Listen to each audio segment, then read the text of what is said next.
Stand by. The BRN goes worldwide at 6 a.m. Eastern.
Stand by. The BRN goes worldwide at 6 a.m. Eastern.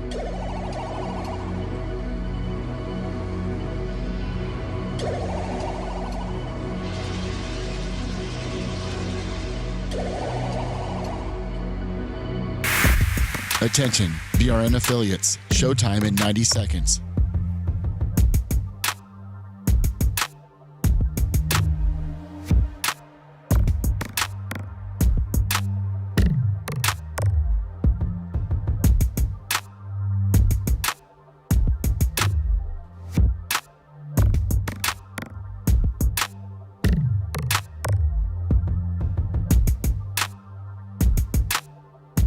Showtime in 60 seconds.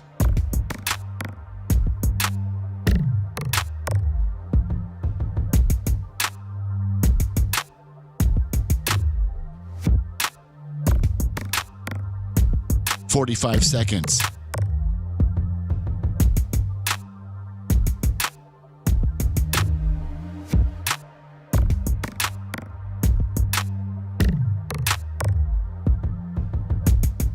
"30 seconds.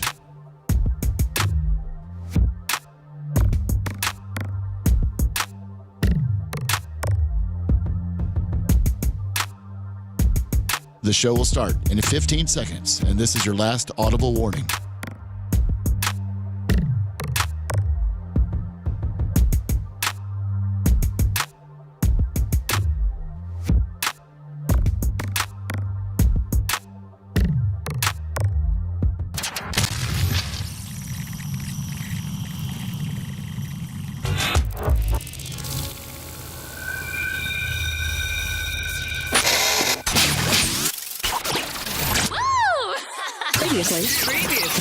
Previously on the Bubba the Love Sponge show. Can you live in the 60s? I mean, what, we listening to the Beach Boys on the way home?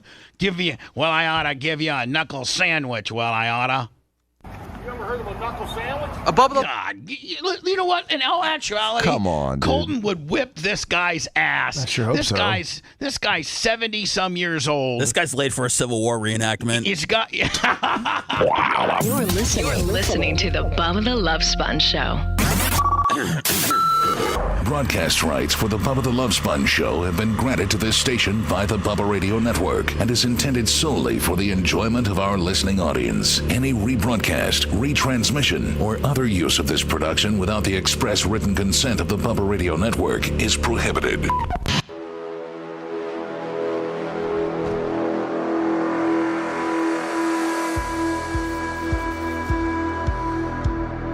Man, it was...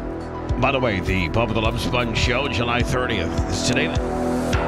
No, we have tomorrow, right? There's 31 days in July. Yes, there is. Yeah. Give Seth another day to get those podcasting numbers up. Come on, man. Seth needs some downloads. I think we're going to be good. I think you're pacing good. I think you are. And Clem Cush, you know what, Cush? Hate to put myself over with you as a kicker, but Clem Cush does well and it could be the final little yippee-yo that we need to get us over the 135 home. Yeah, it's the biggest one we got, Clement Kush. How the ladies of the BRN doing? It's good. It's good. Fantastic. Probably picked up another 1,000 or so downloads yesterday. Oh, great. Thanks. Appreciate it. Go to anywhere you get your podcasting stuff. Or, Lummy, I think you can even go to our YouTube channel now. We're throwing the podcasts up there as well. Yes, you can. Not only under the podcast section, but under the video section as well. You can go to Bubba Army HQ. You can go iHeart, Apple Play, Spotify. Yeah, right on down the line. Dan, were you able to, or are you? I think I was when I was in your office last week. I think I talked to Jennifer. Is it Jen or Jennifer? Jennifer. Is it back to Jennifer? I mean, it doesn't really matter. It did matter when there was a chick named Jen there. Right. Now it doesn't. So she's gone. Right. It's way easier. Yeah, it is. And I love Jennifer. She's the best. She is. She really is. I talked about, our Orlando Bubba Army Content House November 15th and 16th, and you thought that you might be able to make it. I think I'm going to be able to make it, yes. That's going to be great. It'll be fun. Lummy, are the names rolling in? Yes, they are. Like, what's your total names? Give me 1 second. Now, these. I'm sorry, Seth, go ahead. I was going to say, while Lummy was looking that up, I just want to tell you I got a message from a guy yesterday who is flying down with his son for his birthday to meet us in Orlando. Oh, for the Saturday night gimmick? Yeah. Oh, perfect. I didn't know where From he was. where? I don't know where he said he was flying from. He just said he loved the show and he was coming down to meet us in Orlando. And I was like, wow, this is like you give people enough notice, like they'll travel. You know? Looks Right. like 33. 30. Now, those are 33 people that truly, genuinely qualify, right? Yes. Like you're not just writing down, There's probably 5 jobbers in there, Lummy, right? Well, everyone is qualified for BARP. Okay, I love all those people. Right.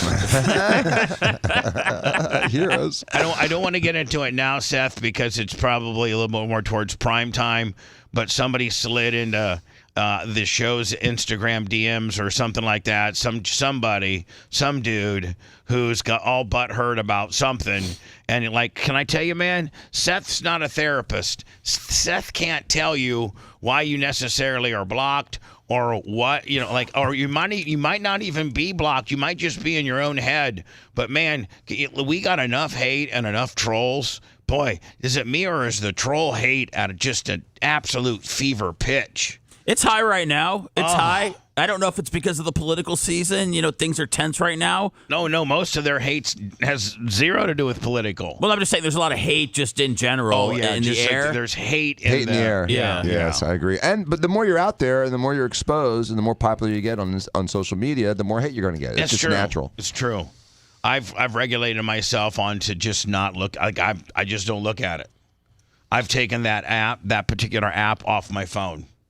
Oh, nice. Just because I'm like, I just, you know what, guys? There's about 18 to 20 of them, and it's the same people. And literally, I cannot do anything right.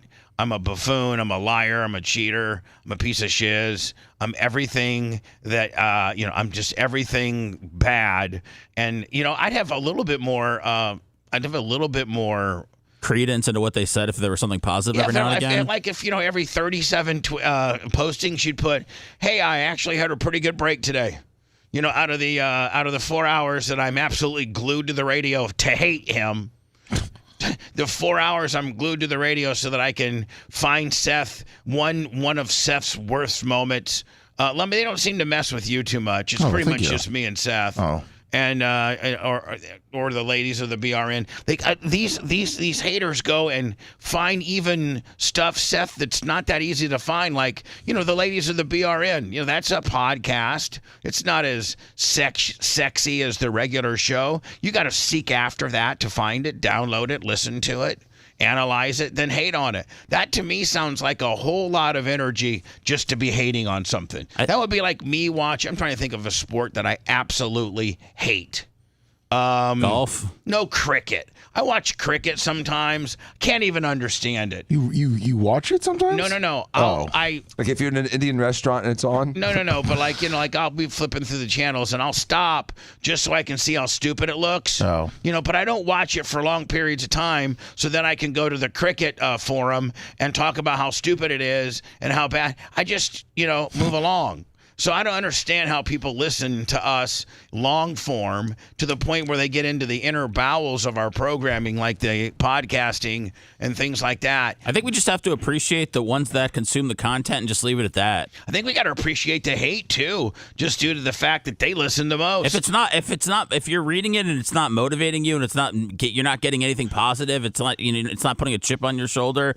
I wouldn't read it at all. I'm not reading. No, I've taken the app completely off my phone. But like Dion once said, and this is I've said it once before, but Dion said, not to me. Well, this is just one of his sayings. Like one of his sayings, if I'm going to get out of bed today, somebody's going to pay for it. That's one of his things. What does that mean? If I'm going to get out of bed I ain't today, leaving the house for free. Yeah. And then he said the other one, if it don't make money, it don't make sense. Oh, okay. I didn't know he actually meant money. I thought there was like a higher meaning of that. No, it's all about Seth. It's all about money. Oh, okay. I thought it was like a godly he saying might he be had. You know what? He might be more money aggressive than you are. He really is. It's working for him. It does. It works tremendously with him. So one of them is, I'm gonna get out of money. If I'm gonna get out of bed, somebody's paying for it. If it don't make money, it don't make sense. And here's one of his most and like he's not ripped any of these off from anybody. This is all stuff he comes up with. I mean, I've never known Dion to have a famous saying, and then somebody said, "Oh man, he's plagiarized that from." I've never known that. He always comes up with some of these really motivational type stuff on his own. But one of the best is this. He goes, "Anything or anybody, and anything or anybody in your life that's not adding and multiplying." It is probably subtracting and dividing, and then you need to get rid of it. Pretty deep. So if it's not adding and multiplying to your life, whatever, a person or a thing or whatever you're doing, then inevitably it might be subtracting and dividing, and you probably need to distance yourself from that situation. Makes sense, doesn't it? I like it. Lummy, I've been having this article here for a while, and I just wanted to clear it out so I can just start clicking some of this stuff and clearing out some of my pages. You know what I'm saying? Yeah. There's this guy. Is this not Hootie, like to a T? A 50-year-old man thinks that he's dating Liv Morgan and has VIP tickets to the WWE Raw event in Portland. It may have already coming this September 16th. Among the details, he states that his wife has cancer and has been given 6 months to live. And at the end, he finds out that and gets explained to that it's all a scam. And he was communicating with like 25 different Liv Morgan profiles. God. And he said the reason why he thought it was her and he kept sending her money is because she never asked for any money. Professional wrestler, WWF. She's a women's champion right now. This man thinks he's dating superstar wrestler and women's WWE world champion Liv Morgan. And again, we're experiencing this with, somebody, Lummy, that used to be, well, I don't know that Hootie has ever been normal, but he was a controlled normal. BVA, $20 super chat. Actually, honestly, he was normal in the beginning. Very. He was a normal dad. He was just a husband, yeah. He was a normal dad. He had a beautiful wife. Beautiful. Yeah. Nice. When you would bring her to events, she's super cool. 2 kids. I wouldn't say Bubba Army, but she supported Hootie's, Bubba Army-ness, if you will. Yeah. And, I wouldn't say that that Brian Matroni's wife is Bubba Army, but she supports, Brian being involved on the show. Now, Dan's wife's a different story. Zero support. Dan, do you think that out of all the wives or girlfriends or significant others of the program, the Brian Matroni's wife, Candle, Krista, Phoebe, Ashley, Rhett's girlfriend, Merch Crick, do you think Romina ranks absolutely last amongst, how she feels about the show? Dead last. Does she ever come to you out of the blue and just talk crap about the show? Yep. She might be dead less than how she feels about Dan, Bubba. Yeah. All the other wives might have her. Here's the have thing. Dan higher. Here's the thing. I think it's probably true. She has a certain amount of disdain for Dan, but then throw the show in there, and then that just Yeah, we got a 5-acre fire that turns into a 10-acre fire. Yeah, it's like taking a car and it's pretty fast, right? But then you put a supercharger on it or a turbocharger, Dan, and it's just that much. So she hates. You got a 600 horsepower car. But when you put the Bubba supercharger on it, it's that much more powerful of hate. Yes, and like just an example, like the staff for Lummy. What's that? I'm like, it's a staff for Lummy for the goods. Oh, another Bubba thing? I'm like, Did you tell her it was like, Who knew that staff had heat behind it? I know. Jeez. Did you tell her? See, here's where you. I'm going to test this hook on your neck, see if I can yoke you back into the herd. Oh boy! Yeah, see, that sounded real. See the problem. See, Seth, the problem is everybody else will babyface with your girl, and Dan just doubled down in heels on it. I know, Bubba, and it's funny, but to be honest with you, I mean, we've been talking to Dan about when he got almost like ignored for his birthday, and then I think Father's Day was okay, but I mean, they were out of the country. Yeah, this has been like a common theme where kind of Dan has just takes the short end of the stick, at home. Yeah, well, I showed her how this end is for poking and this end's for pulling. Now, did you tell her it was for the animals? Yeah. She didn't care. She didn't care. Now, does little Danny loves you. So little Danny likes the show, right? Or at least likes you. He likes you. He likes you too. I mean, right. he likes everything about it. Sophia probably thinks I'm disgusting because she hangs out. She's just a little mini version of Romina. I mean, Danny's kind of a little mini version of you, and she's kind of a little mini version of Romina. Is she not, or does she got some of you? Some of your characteristics. She has some of mine, but she's just kind of disinterested in everything right now. All right. How about boyfriends? Her boyfriend's nice. What? They're still together? Yeah. Same one? Mm-hmm. Oh. The Italian kid. I'm sorry, I thought we were talking about Romina for a second. No. Sophia. We're talking about Sophia, okay. Right? Yeah. Dan's like, I wish Romina would get a boyfriend and keep her off me. Keep her wrath off of me. Right, Dan? Yeah, distract her. She'd go into I have to undercover secret mode, and then they're always real nice then. You know what I'm saying? Mm-hmm. Fair skin, not dark skin and not white. She knows what she's wanting when she talks. I want kids with you, Roger. I want to spend the rest of our lives together. These are the same messages that Hootie. Well, who was the first one he thought? He thought he was with. He thought him and John Bon Jovi were friends, right? Tom Brady. Yeah. Jennifer Aniston. Right. And, he was an actor for like 2 weeks. Red has all the. Who was an actor? Hootie? Yeah, he was on Days of Our Lives. Was he really? Yeah, back in the day. Was he like an extra, or was he? Yeah. Did he have a speaking part? I think. He had a better run in L.A. than I did.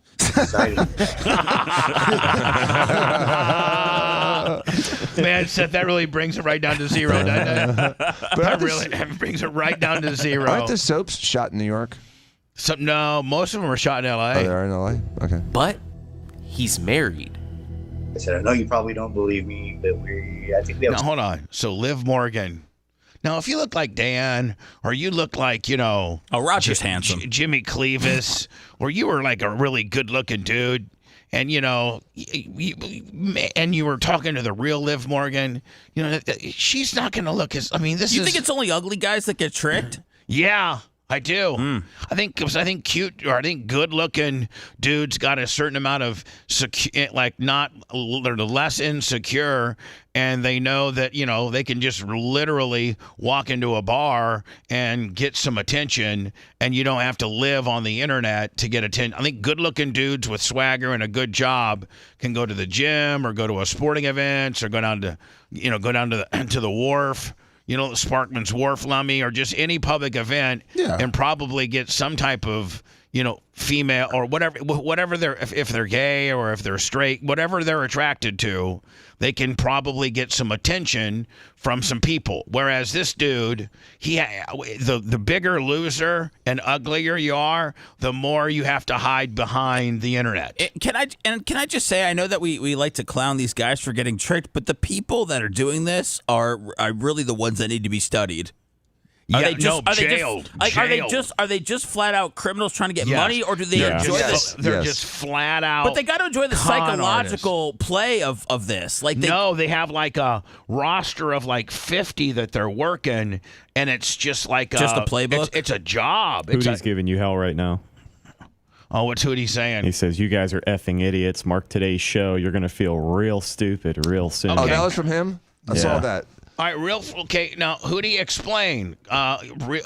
Real stupid, real soon, because you just can't leave that big hanging Chad out there. You got to say real stupid, real soon, because he's got Taylor Swift on his arm. Well, Carrie's coming to Florida soon. Cause Miranda Lambert or whoever he's with is going to be in Tampa on this date, and you just watch. I'll be with her. So you just can't say you're going to feel real stupid real soon and leave it out there, because I feel real stupid every day, okay? I mean, there's not any particular day that you're going to make me feel dumber than I already do, okay? Some of the boneheaded moves I've made in my life. So, please. Soul connection. It's probably only a $1,200 ring at most, but... Lori's husband Roger has always dreamed of becoming a pro wrestler, and he feels that his relationship with Liv can take him there. I told her at one time I wanted to be. And then now I'm talking to a wrestler, and I could pursue something now. I'm going to be going when they come to Portland in September, though. My wife's going to buy tickets. You want something, you got to go get it. Let's see if we can get to the bottom of this. Real quick, guys, don't forget to like, comment, and subscribe. Your comment. By the way, Hootie, you might want to join this website. It's called Social Catfish. They might be able to help you out. Maybe group support. Seth. I mean, Hootie. Here's the deal. Maybe consider. I've been hanging on to this story for a while. I think did Seth give it to me or let me give it to me? I sent it to you a while ago. Yeah. I've been hanging on to it for a while. I've been trying to get to it. I was like, screw it. I'm gonna open the show with it today. But maybe this is an intervention that might make more sense to you, because it's just not our opinion of you're getting catfished by a person that calls himself Miranda Lambert, and you're sending this person $50 and $100 Amazon gift cards and various things. I mean, I don't know, just you're doing all kinds of crazy stuff. But this is a website that talks about people like you that have gone through similar situations. And Hootie, I've not watched a lot of this, but I got to think that none of them end up working out. I think it's our 0% chance. It's a half an hour long spoiler alert. They tell him at the end he's not talking to Liv Morgan. Right. And right now, Hootie, save all your pain. We're telling you right now, that's right, today is a red letter day. July 30th, 2024 at 6:19 a.m. A red letter day, Hootie. You're not talking to the real Miranda Lambert. You weren't talking to the real Tom Brady. You were not talking to the real John Bon Jovi. Had you been, you would have been well on your way to establishing relationships with those two. Now you're on this Miranda Lambert kick. Listen, Hootie, we're not trying to clown you. We genuinely love you. We want the money that you're sending to Carrie Underwood. Yeah. Redirect it. Yeah, make sure you qualify for BARP this year. Did he qualify, Lummy? No, not yet. He can karaoke. Hootie, you've not qualified for BARP in lieu of this Miranda Lambert catfish? If he qualifies, is he invited? Yes. Okay. Carrie Underwood. And could help stop someone from being scammed. I'll tell you this, Hootie. If you do qualify and you're invited, and Miranda Lambert is Carrie Underwood. Is it Carrie Underwood? Either one. Either one. Okay, either one. Anyone of any import. Yeah. Carrie Underwood is your guest. I will let her have our stage and do a performance, okay? That's very big of you. I thought you were going to say you can Macho Man will go down on Macho Man will go down to the local Sam Goody? Sam Ash, and get the proper we'll have it all decked out, back line, everything. They all went out of business. Oh, they did? Yeah. They all shut down, I believe. All Sam Ashes? You know why? Because all of them. you can literally buy all of that. Everything's computer now, and you can buy it online. And the Guitar Center was nicer and bigger. Sam Ash was gross. All right, I got another case in, you guys. It's a guy named Hootie. He lives in Plant City, and he thinks he's dating Carrie Underwood. But that was before he thought he was friends with Tom Brady and John Bon Jovi. And he had one extra role in Days of Our Lives back in 1996. A woman named Lori about her husband.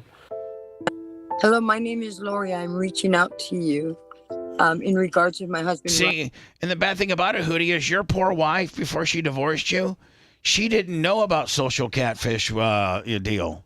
She probably would have reached out and said, I want to save my husband. He's the father of my children. I think a lot of women have an issue probably when their husbands are sending money to other women. Oh, yeah. This lady's dying. Yeah, she's on stage 9 cancer. Who I believe is being catfished by multiple females on social media. I met Roger in 1995. 3.5 years, almost 4, we discovered that we got pregnant. We've been married 31 years on June 17th. He has had affairs behind my back. The first one I did forgive him for, but now he is addicted to social media. They even scammed him. They got him over $4,000. And what do you think? Do we know how much Hootie's into it? He claims it's only $50, but $50. Yeah, maybe every week. 50, yeah. Tom Brady isn't gonna let you be his friend for $50. Talking to one of them. I wonder how many TB12 meals he bought, and TB12 sweatshirts, and TB12 tank tops, and TB12 hats. Yeah. Wonder how many John Bon Jovi albums he bought. I think she's Liv Morgan, the wrestler on WWE. So Roger is having several online relationships with women. He now thinks he's talking to the WWE star Liv. She's Daddy's girl. What's up? Claims she's 30 years old. The man's going to be 55 years old. He's 25 years older than her. I mean, I know there's relationships. Dan said don't knock that. I mean, he's, Relationships like that, but no, not this one. So anyway, Hootie. She's just mad at the age difference. Yeah. Yeah, that's the only thing. So, Hootie, here's the deal, buddy. We're really worried about you, and this was a story that kind of, tied into what you're going through. And, Hootie, I don't know if anybody's monitoring chat. Where's Hootie at? Is he on YouTube? Is he on Twitch? He's on YouTube. He's on YouTube. Okay. Yeah. Let me get over to YouTube.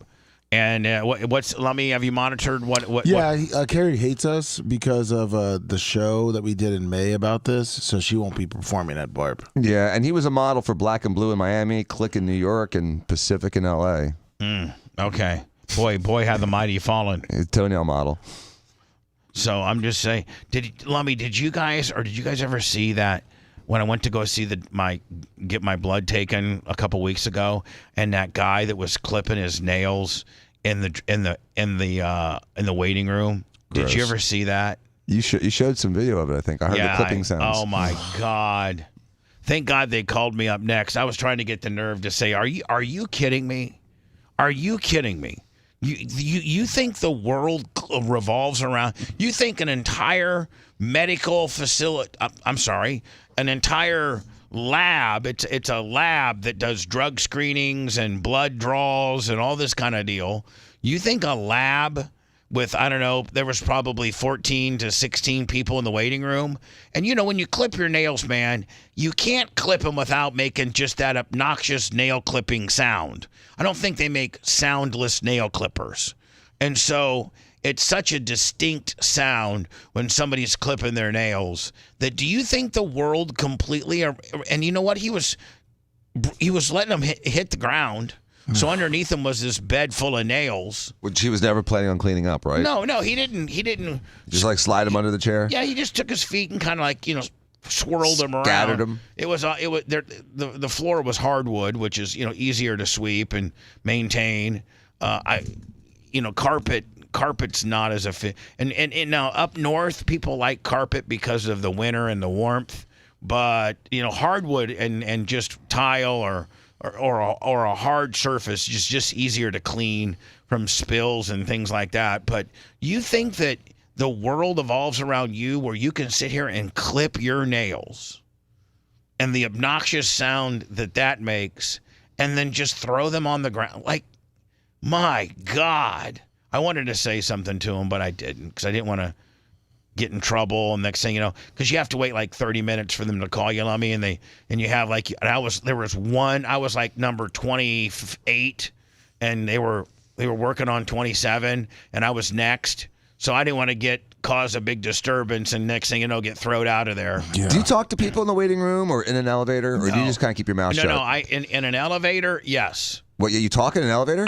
You're the elevator talker? Nope. Here's what I do is if they get in before me, you know how one person kind of positions themselves to the buttons? Mm-hmm. I'll say 3, please. And then that's it. That's all I say. And then if they get off before me, I say, have a good day. Or if I get off before them, I say, thank you. Oh, but you're not like in the elevator with the door closed talking about like the game last night and stuff like that? No. I'm not. I'm no, not at all. And I'm not a waiting room talker either unless somebody's approached me with. Hey, are you Bubba? That kind of stuff. That happens. That happens occasionally. But I'm just kind of a keep to myself. Or how about you? I like to keep it to myself in the waiting rooms. I hate when the people are having like a loud conversation in the waiting room. It's a little disruptive. Here's the other thing that people are nervous sometimes. People that are on the phones. Like people that are on your phone having full-blown. Now, the place I go to, right over by the stadium, Quest Labs, it's very, very, very Cuban over there. Is that part of town, Dan? Yes. Kind of back where your old office used to be? Yes, that's Little Havana. That's Little Havana? Yeah, all the way up to like Waters. It's West Tampa, right? No, that's more east central Tampa. Yeah. Midtown. Like Midtown Spanish. Yeah. So they're all, not all of them, but a lot of Cubans are on they like to talk on their phone. And they like to talk in their native tongue. So it's and they talk loud and fast. And fast. I wonder if they hear us talking English and if they think we talk fast because they probably, but they do understand us. Well, their words have a lot of syllables, and so it's kind of hard to talk really fast in Spanish because most of the words are multi-syllabic. Anyway, Dan, if somebody was clipped, you have a nice waiting room, a hardwood floor waiting room with a couple throw rugs. Yeah, if a guy was in there with his wife, maybe a consultation or he's whatever, and he's clipping his fingernails, and you see it, would you say something? No, because I'm trying to get him to buy surgery, so I true. probably wouldn't say anything. People bring their dogs. I mean, I get all kinds of stuff in the waiting room. I've had someone bring a bird before. I mean, hold on. Yeah, freaking A bird. Yeah, years ago, someone brought a you're bird. like, hey, does your bird need a D-beacon or what's going on? Was it like an emotional support bird? I don't know, but it was like a really high-end parrot. Was he Beretta? It was like an African gray. It was a nice one. And they have it on shoulder? Yeah, then they had like a little cage too that they would put it in, but not really. It was just walking around. Did that person buy services from you? Okay. Was the bird in the surgery room? No. You had to put the bird to sleep. A little tube. little TT99 tube. Yeah, put some implants on its back. Now, have you ever, when you get a person in your room, can you tell within like the first 5 minutes if they're workable or not? Like, and not workable, but like they're, a good, 1 minute. Like you can tell 1 minute. in 1 minute. 1 minute. What the whole deal's going to be. 98% of the time, I can tell in the first minute how it's going to go and how it's going to play out. I could sometimes tell just by the way they sit down and smile or not smile and say hello. So, like, do you walk in and say, "So, what are you here for today?" Or do you already have an idea because they've filled out some paperwork what they're looking for, like a boob job, lipo, tummy tuck, a rhinoplasty, lip filler, Botox, Morpheus machine. What's that lady Devia that makes your vagina, tighter, wetter, better? Tighter, wetter, better. Like, do you not know what they want? I usually have them. They write something down on the paper, but I usually, unless it's a Botox, I say this is a Botox. As I'm walking into the room, it's a consult. I'm like, how can I help you today? I like to keep it open, right? Because if I pigeonhole them into one conversation, then they may not get to the other ones that they're really worried about. So I like that whole concept of like free thought, free speech, and so I give them open-ended questions. Hold on, look at the TV. That's a good dog. His dad's getting arrested, and he was trying to go in there and help his dad out. Did you guys see that? Yeah, that's awesome. Man, dogs don't care, man. So then, Dan, they tell you, okay, listen, I have kind of a loose vagina. I need, that little lady diva gimmick. So then you walk them through the process and how, is that how you do it? Yes, exactly. And sometimes they come in, they want A, but they really want B, and I have to sort of help them, mentally navigate. transition to that position. Some people have unrealistic expectations. Some people don't really understand what plastic surgery can and can't do. And some people say, I want to lift, but they don't need a lift. And you fight with them over it, because if the nipple's above the fold, they don't need a lift. Is Fresh Kitchen right over here by us? Yeah, Jeff used to own that. I know he did until he backed out. So he unwound himself out of the deal. Yeah, that's on Howard. That was No, there's another Fresh Kitchen right by us on. Is that Kennedy. the one that was on fire? No, the one on Howard was on fire. Really? The one by Burns. That one was on fire. Yesterday. Now, Dan, do you get a lot of this in your procedural room? Hey, listen. So my girlfriend Carol cut a new set of breasts about 2 months ago, and oh my God, she showed them to me yesterday at yoga, and they are unbelievable. I asked her where a doctor was. She said it was you. Are you familiar with Carol? You're like, yes. Can you make me look like? Can you? And she whips them out. Can you make me look like Carol? Do you get any of that? Yes.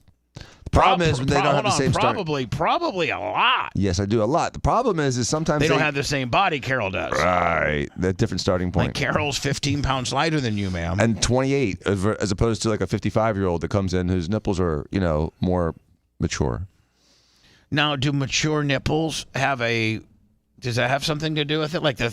I'm talking about sagging. Do nipples get weathered? Yes.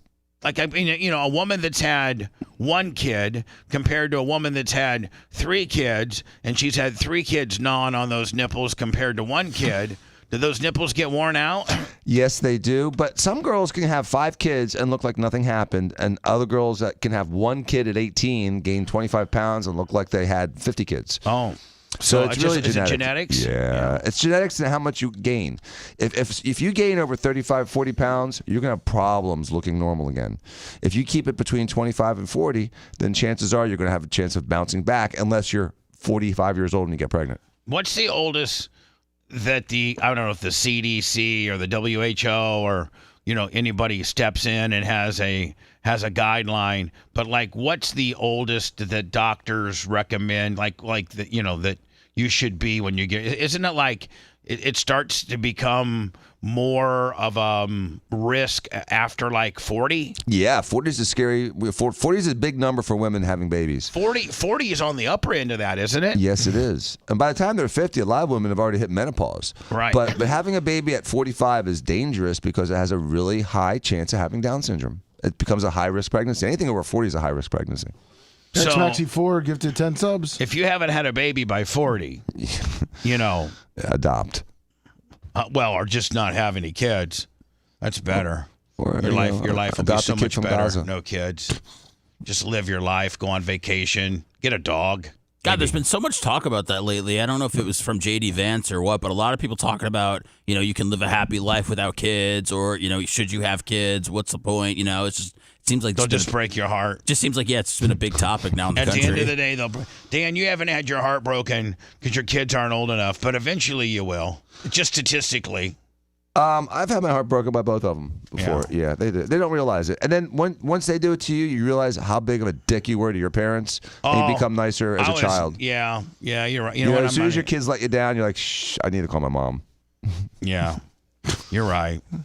When I come back, Gavin Newsom says he's now issued an executive order to boy, this is a little late. San Francisco, I think they've almost declared San Francisco ruined. I think San Francisco is downtown proper San Francisco, which, my God, San Francisco at one time when we were, just from the inception of our country clear up until, I don't know, maybe 5 years ago, was a hustling and bustling, very hilly, trolley streetcars. And just is it not hilly anymore, Bubba? Yeah, they flattened it out. Yeah, the homeless people. But I mean, it was a major top 5 city of business hub. That's where Silicon Valley, and big tech, all are, or at least originated from. I think some of them are moving out. I think isn't Google moving out, Lummy? Couple of them are moving out because San Francisco is officially ruined. Twitter left. Yeah, Twitter left. So, and this is because of the homeless encampments that they have. Los Angeles isn't too far behind. And now Gavin Newsom, the governor, is like, I'm going to issue an executive order for the removal of homeless encampments. Well, where are they going to go? If you go down, this one particular, all these streets where they have, literally, have you seen San Francisco and LA? You can't even walk down the sidewalk because it's just homeless tent after homeless tent after homeless tent, and they're peeing right there on the sidewalk. And the business, the Apple store that they have their tent in front to and had to close down, and the Starbucks had to close down, and everybody had to close down. And, but these people, you just can't come in. Because I think when the cops come in and they just literally bring a big, they got how Average Joe has that big dump trailer? Yeah. Which, we probably need maybe next weekend. Yeah. They just bring a couple of these big dump trailers and all these sanitation and city workers with high-res vests on, and they just literally pick up if you don't have all your personal belongings cleared out of there, everything that means everything to you in your shopping cart, they literally just take your tent and just throw it in the back of that thing. A big burlap bag filled with whatever's in it. They just literally. I've seen them come in with front end loaders. Yeah, front end loaders and load them all up. They'll just that's what I would do. They'll come in with front end loaders and literally just load them up and throw them in the back. And so, okay, so where do those people go? I think the state has to have some type of facility for them to go. Not necessarily. Some states, most areas do have a place for the homeless to sleep, and it's usually understaffed and underserved. But if I was a mayor of a big town like that, I would trade all my police, military assault vehicles for bulldozers and clear out all that stuff, just like you're saying. Here's the deal. And then if you make it good to live there, if you make it easy to live there because you're not arresting people that are sleeping on the streets, because you're not arresting people that are defecating or doing drugs on the streets or harassing people or panhandling, then you don't have the problem. But if you make it so that they have protection and they have, everything there for them, plus a good climate. You got to understand, in San Francisco, summertime, really nice to be. It's a great place to be right now. And so you take all those incentives away, then they just leave. They find the path of least resistance. They say they can't start up these, they'll go to these old hotels that are abandoned and fix them up and try to give them a homeless hotel. But they have rules where you got to be in by a certain time. You got to spend the night there and have breakfast. Well, these homeless people want to be out doing drugs at midnight, and you can't do drugs at midnight when you are at the homeless camp. So most of them choose not to lay their head on a bed at night provided by the city. Most of them choose to be on the streets doing drugs, doing what homeless people do. Homeless people are like wild, feral cats. You can't really get them. You can't get a finger on them. You know what I'm saying? Yeah. They don't want to be a domesticated cat that stays inside and poops in a box. They want to be outside fighting and catching birds and mouses and things like that. And you keep them out of your yard with a big pit bull. And so if you have something that that discourages them. It's like the seagulls in Jersey. They have hawks now. They have falcons that they put up in the air, and it keeps the seagulls away. And so if you have something that keeps the homeless people away, making it Hold on. not So in New easy. Jersey, you're saying they got all these really seagulls are the worst. They're like aggressive. they're the rats of the sky. And so What do you guys release the Falcons on like a 9 to 5 deal? No, they do. They have these dudes that have have 3 dudes, and they're what's a falcon guy called? A falconer? A falconer? Yeah, and he has this leather gimmick on his deal, Uh-huh. and this falcon's so well trained, he'll give it Are falcons killers? Oh, they kill God. seagulls. They attack. wow. They're predators. They come in claws up. Yeah. And so the seagulls are deathly afraid of falcons, and so 2 or 3 falcons can clear the entire beach. Yep, the whole boardwalk, and they have 2 or 3 falconers, and they release the falcons during the day, and you can see them, and they come in there with their little, like you said, their little like black hoods, and they pull it off, and they fly, and then they hang out there, and they sit on the high, rooftops. And just scout, and you see the seagulls, see them, and stay away. They stay at least 200-300 yards away from any falcon. The seagulls will go down to the next town, and rather than to mess with the town that's got the falcon in it. I sent you a video, like a news report about the falconeers. We'll do it next, okay? You're listening to the Bubba the Love Sponge Show. If you want 24/7 on-demand Bubba and the crew, go to BubbaArmyHQ.com. The Bubba the Love Sponge Show will be back after this.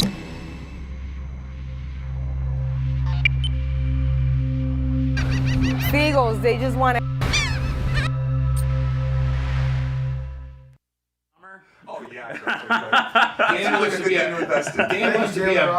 wants to be a falconer just in his neighborhood. Yeah, that's a good idea. I want to do that. That's actually not a bad idea. I need to do falcons. You can go on Steve's dock or your guys' mutual dock. And Dan would be like, these falcons Dan, suck. you I got a real falcon for you. You go to the end of the dock, and then you just fucking let them go and patrol the beach a little bit, and then come back. But the problem is that I have such beautiful, like, estuary type birds that like the dock area and that water. You'll be killing good birds. Yeah, he'd be harassing good birds because we have an amazing collection of birds that come up on that. Because you get shallow and they're always eating like little crabs and clams and stuff, and it's beautiful, the birds that we see. What's up, Dutch Duke, Grouper Lips, Attack of the Dog, TNT 1560, Scott Erickson, Big Reeses, Cracker Chris, Wayne Galasso, Big Buck, Rick James, what's up, Bart Hutchison, Wayne Reed, Kenny Powers, Fannin Orlando, Snizzle Slizair. What's up, Gary Cantrell, Dale Fick, Organic Gene, good morning, Big and Greasy, Haas 83, BS Profile, Stumpy 62, what's up? Good morning. Yeah, I think I could use a good falcon. Sounds like a great next thing to do. Be a falconer. Jesse St. John, what up? Beach Metal Detective. Shove it up spicy. He'll keep all the birds out of the pond, the falcon. Kick Scott. Jay Fish. Oh, what's up, Balls for Anna, Mike Hat.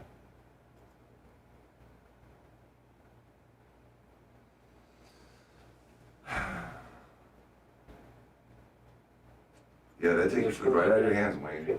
I've seen it. Had it. We were supposed to get.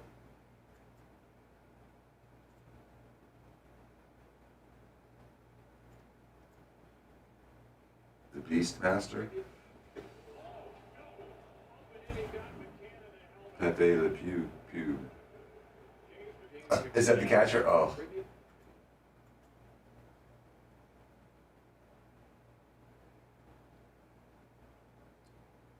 Seretti, what's up? Max lives in a storage shed. Duck God. Donnie 804.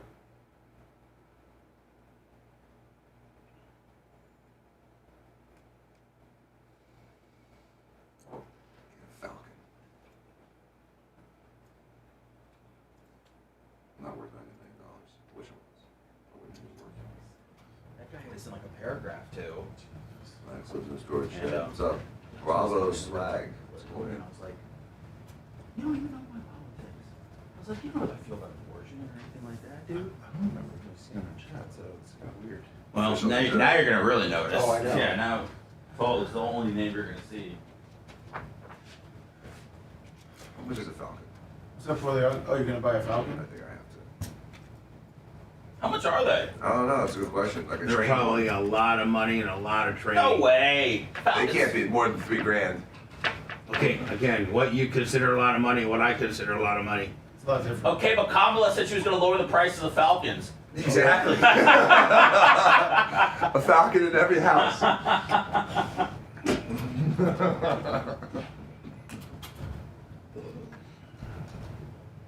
Dan's gonna build a huge house for the damn bird. Dan needs somebody to protect the carriage house. Is he live in the carriage house? What's that? Is he live in the carriage The house? Falcon? Yeah. Oh, yeah.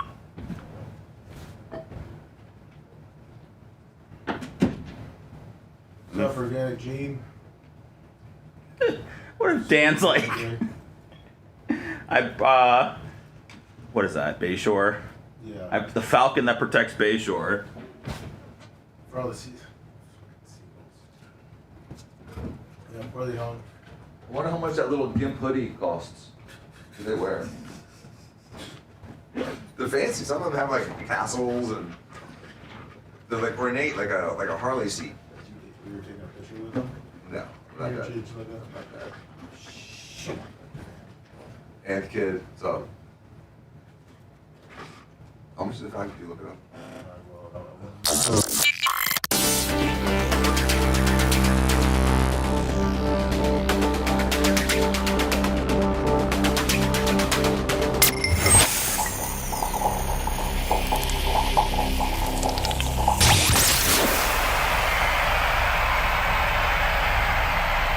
Bubba the Love Sponge. Missed part of the show? We got you covered at BubbaArmyHQ.com. Now back to Bubba Live Worldwide.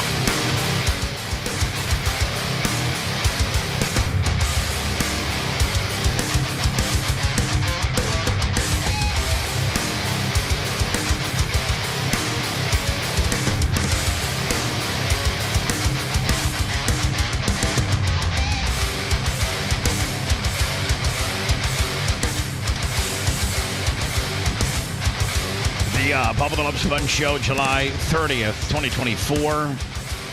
After today's show, we will record Clem Kush. That'll be available via podcast, wherever you get your podcasting stuff. Literally, you can go to Google and just type in the Bubba Army Podcast, and it'll take you right to our to Spotify or Art19 or whatever, iHeart, maybe even our YouTube channel. I mean, I think we're putting daily podcasts up there and there too. Yes, they are getting uploaded there. This guy, what's this guy's name from the Orioles? James McCain? Is that his name? Yeah, something like that. McCann. I'm sorry. James McCain. Is it James McCain? Yeah. Is he just like a everyday utility player, or is he a superstar? No, he's an everyday player. He's a catcher, though. He took a 95-mile-an-hour deal to the nose. Look at this. Still stayed in. From yesterday. Premium. Oh, no! Up and in, he got McCann. Oh, my God. Dan, could that be catastrophic? Yes. Could kill you. Yes, it could. Don't they say that, like, one of the moves that kung fu dudes do is, like, to hit the end of your nose and try to get it to go up into your brain? Holy hell, man. Yeah, that was, I don't know if that's, pop folklore, but yes. Premium. Check us out. Hold on. Oh, no! Oh, man. Up and in, he got McCann in the helmet. Now, how intentional or accidental is that? That was accidental. That was accidental. You can tell the flow. The ball went up. Yeah, like At the last second. This was probably this guy, in my opinion, and I mean, he's not trying to plunk the guy at all. Yeah. Yeah, Rhett and Seth and all the sports guys probably know there was no adversarial blood going on between the two. Nobody, the Orioles hadn't plunked one of their guys. Nobody hit a home run and did a bat flip. This was just a regular 2-2 game. Toronto and Baltimore doesn't have, like, the Yankees and the Rays. Well, they're divisional opponents, so I mean they play each other 18 times a year, so right. They've definitely got something. But I don't know. It looks like from what they're showing in the upper left hand screen, the bases are loaded. Yeah, right. It's a 2-2 outs. So there's no advantage to hitting this guy Because it's a run. Because you're going to walk a run in. Right. So you're trying to and what's the count, Lummy? 2-2. 2-2. So he's probably trying to get two outs. trying to get a fastball on the guy's hands. Yeah, he's probably throwing a two-seamer that's going to rise up and go inside. Break the batter, get a ground ball. Right. He's probably looking to put the ball about maybe right here. Yeah, he's aiming. He's starting the ball's going to start probably right where the catcher's glove is, and it's going to go up. He's looking for it to go. Yep. Like that. Yep. And the guy, because you only have like 1 zillionth of a second to determine whether you're going to swing or not. So when the guy out of his hand, the ball, in my opinion, what little bit I know about baseball, two-seamer, the batter thinks the ball's going to be right in the upper inside corner strike zone, and then it rises on you and you whiff, or you break a bat and hit the handle or something, right? Yeah. Foul ball at best. Yep. And it just gets away from them.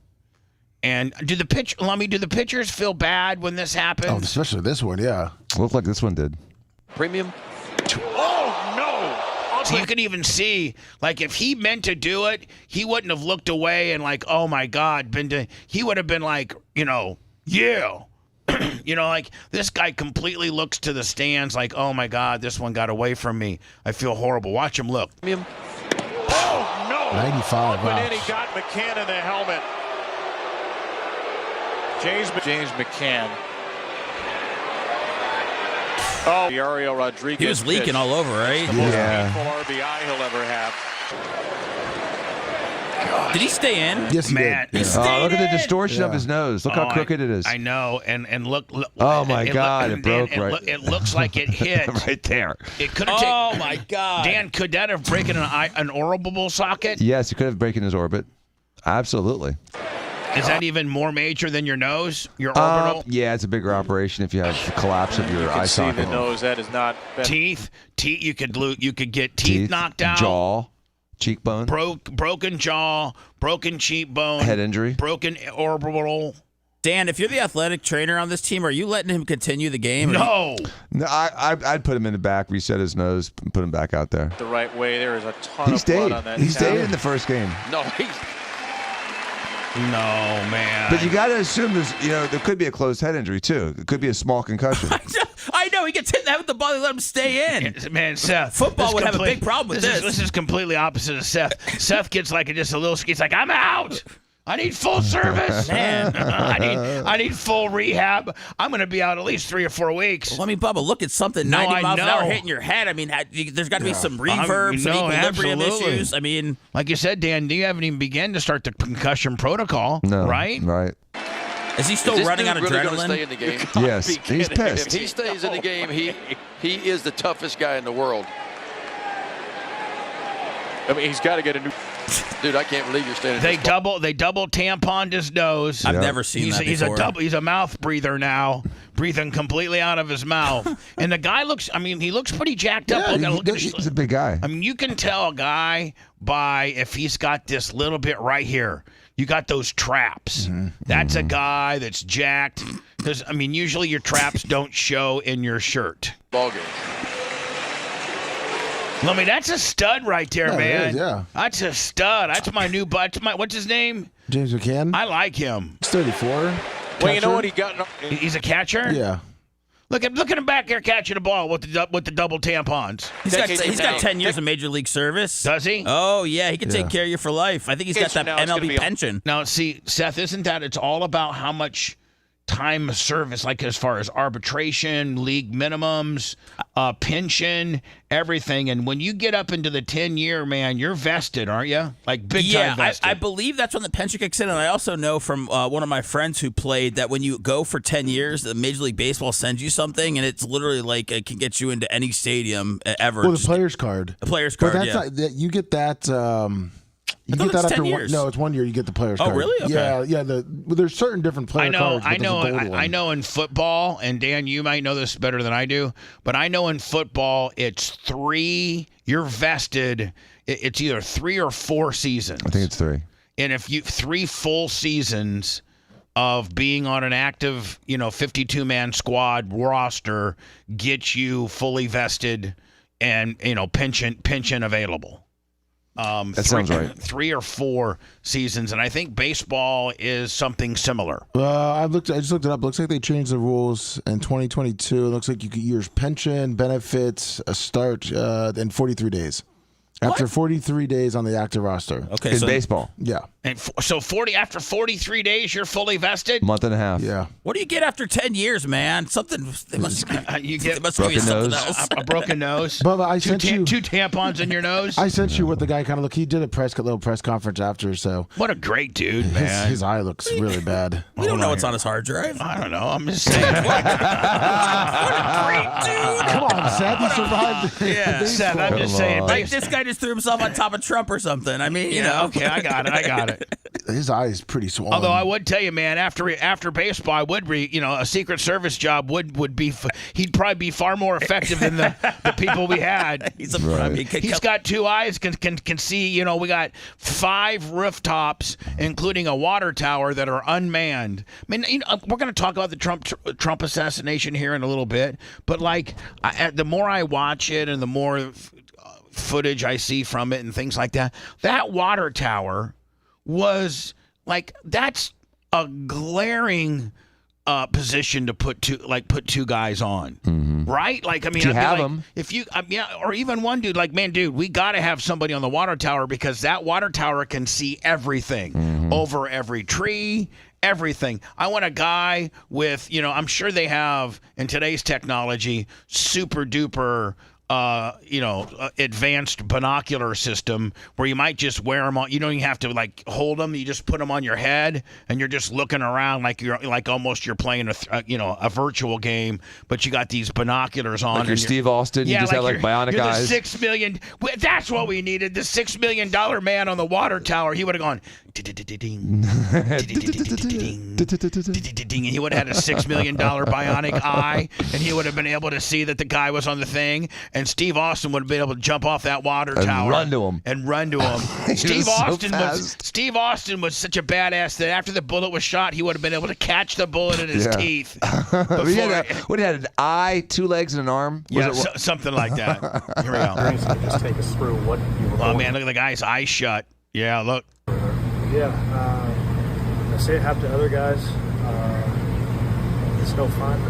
Now, Lummy, does the pitcher send word over, or will they, when you're in the clubhouse, you're behind the scenes, the fans can't see you, you're obviously in, behind, your fans can't see you can't go into someone else's clubhouse without you seeing. I think you can. You'd have to cross the field.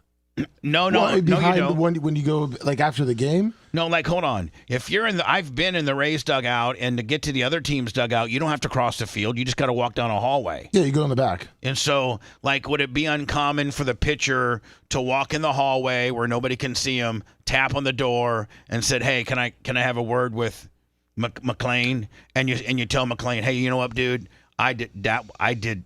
That one got completely away from me, and I apologize. Yeah, I could see. I could see him telling his clubhouse, the clubhouse guy, to go give word to their clubhouse guy that he wanted to maybe talk to him outside. Right, and so like I know that you can't. I know that for whatever baseball old school, rules and protocol that you can't talk to him and acknowledge that wasn't like you gotta like be Johnny. He probably said sorry during the game. See, I don't understand, Lummy, like why the guy couldn't literally walk over to first and say, "Hey, brother, I'm sorry, that one got away from me." But that would be like, you can't do that, can you? Just the rules, the old school protocol of the game. You can do that, Bubba. Can you? Yeah, you can. But a lot of guys say they want you to focus, like let that go away.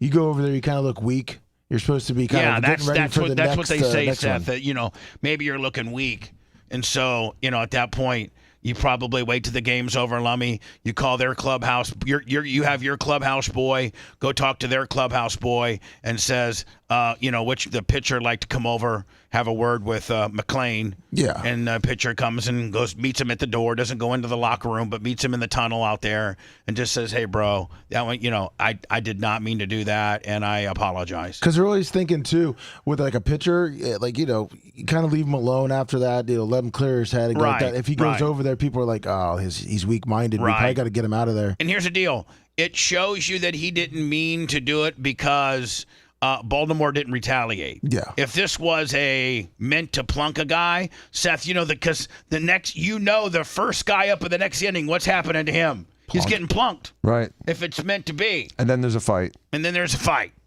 And then everybody gets ejected. And baseball fights are really, there's been a couple good ones, but it's a bunch of it's a big nothing burger for the most part. Yeah, but at least they don't have helmets, or at least hitting each other. Yeah, you know what I mean? Like in football, they get the helmets and they're punching through helmets. Didn't some dudes back in the day used to try Nolan Ryan and he would kick their ass? Robin Ventura, that was a popular one. Your teammate, White Sox. Do you remember that one, Seth? Of course. Teammate or even opponent. Didn't Robin Ventura get his ass kicked, He Lummy? sure did. Nolan Ryan was like 45 at the time. He went into He put him in a headlock and started pounding. Old school Nolan Ryan, man.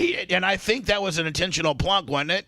I don't. Who knows, man? It's still fun. Balls get away from you when you throw them, though. Sometimes, Bubba, just by throwing the ball. I know. Every now and then, a pitch that you think is, or a throw that you think is going to be fine, just goes crazy wild. Yeah, well, and we're not even pitchers. We're Right. just weekend warriors, and buddy. not trying to throw it at 98 miles an hour. Right. Have it happened to a teammate or even an opponent.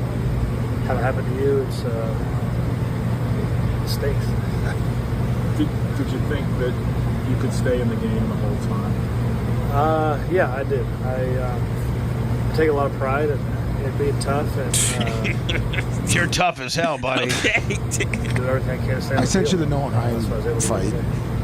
How much did this being a doubleheader and just having to catch 17 innings today? How much did that factor in with you pushing through those? Now, Dan, do you think he's got a broken nose? Oh, yeah. Do you think he's got He's got a broken nose.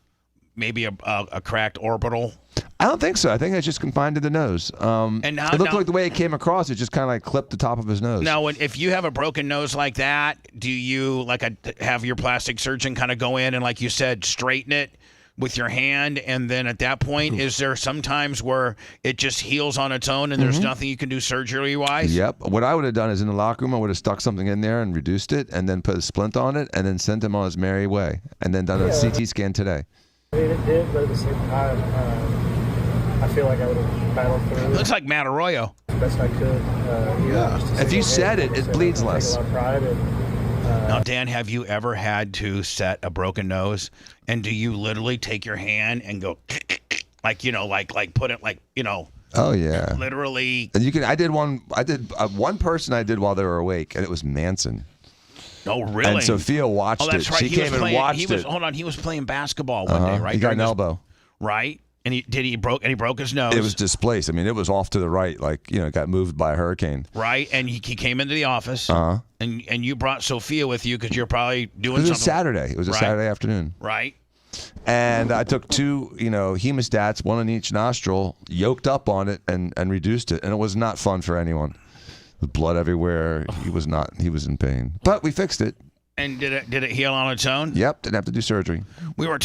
Dan was talking about how he now wants to buy a Falcon. Yes. And- I just priced them. I'm definitely buying one. What are If they? you want a really good trained one, they go up to $10,000. Oh. So it's $200 to $10,000.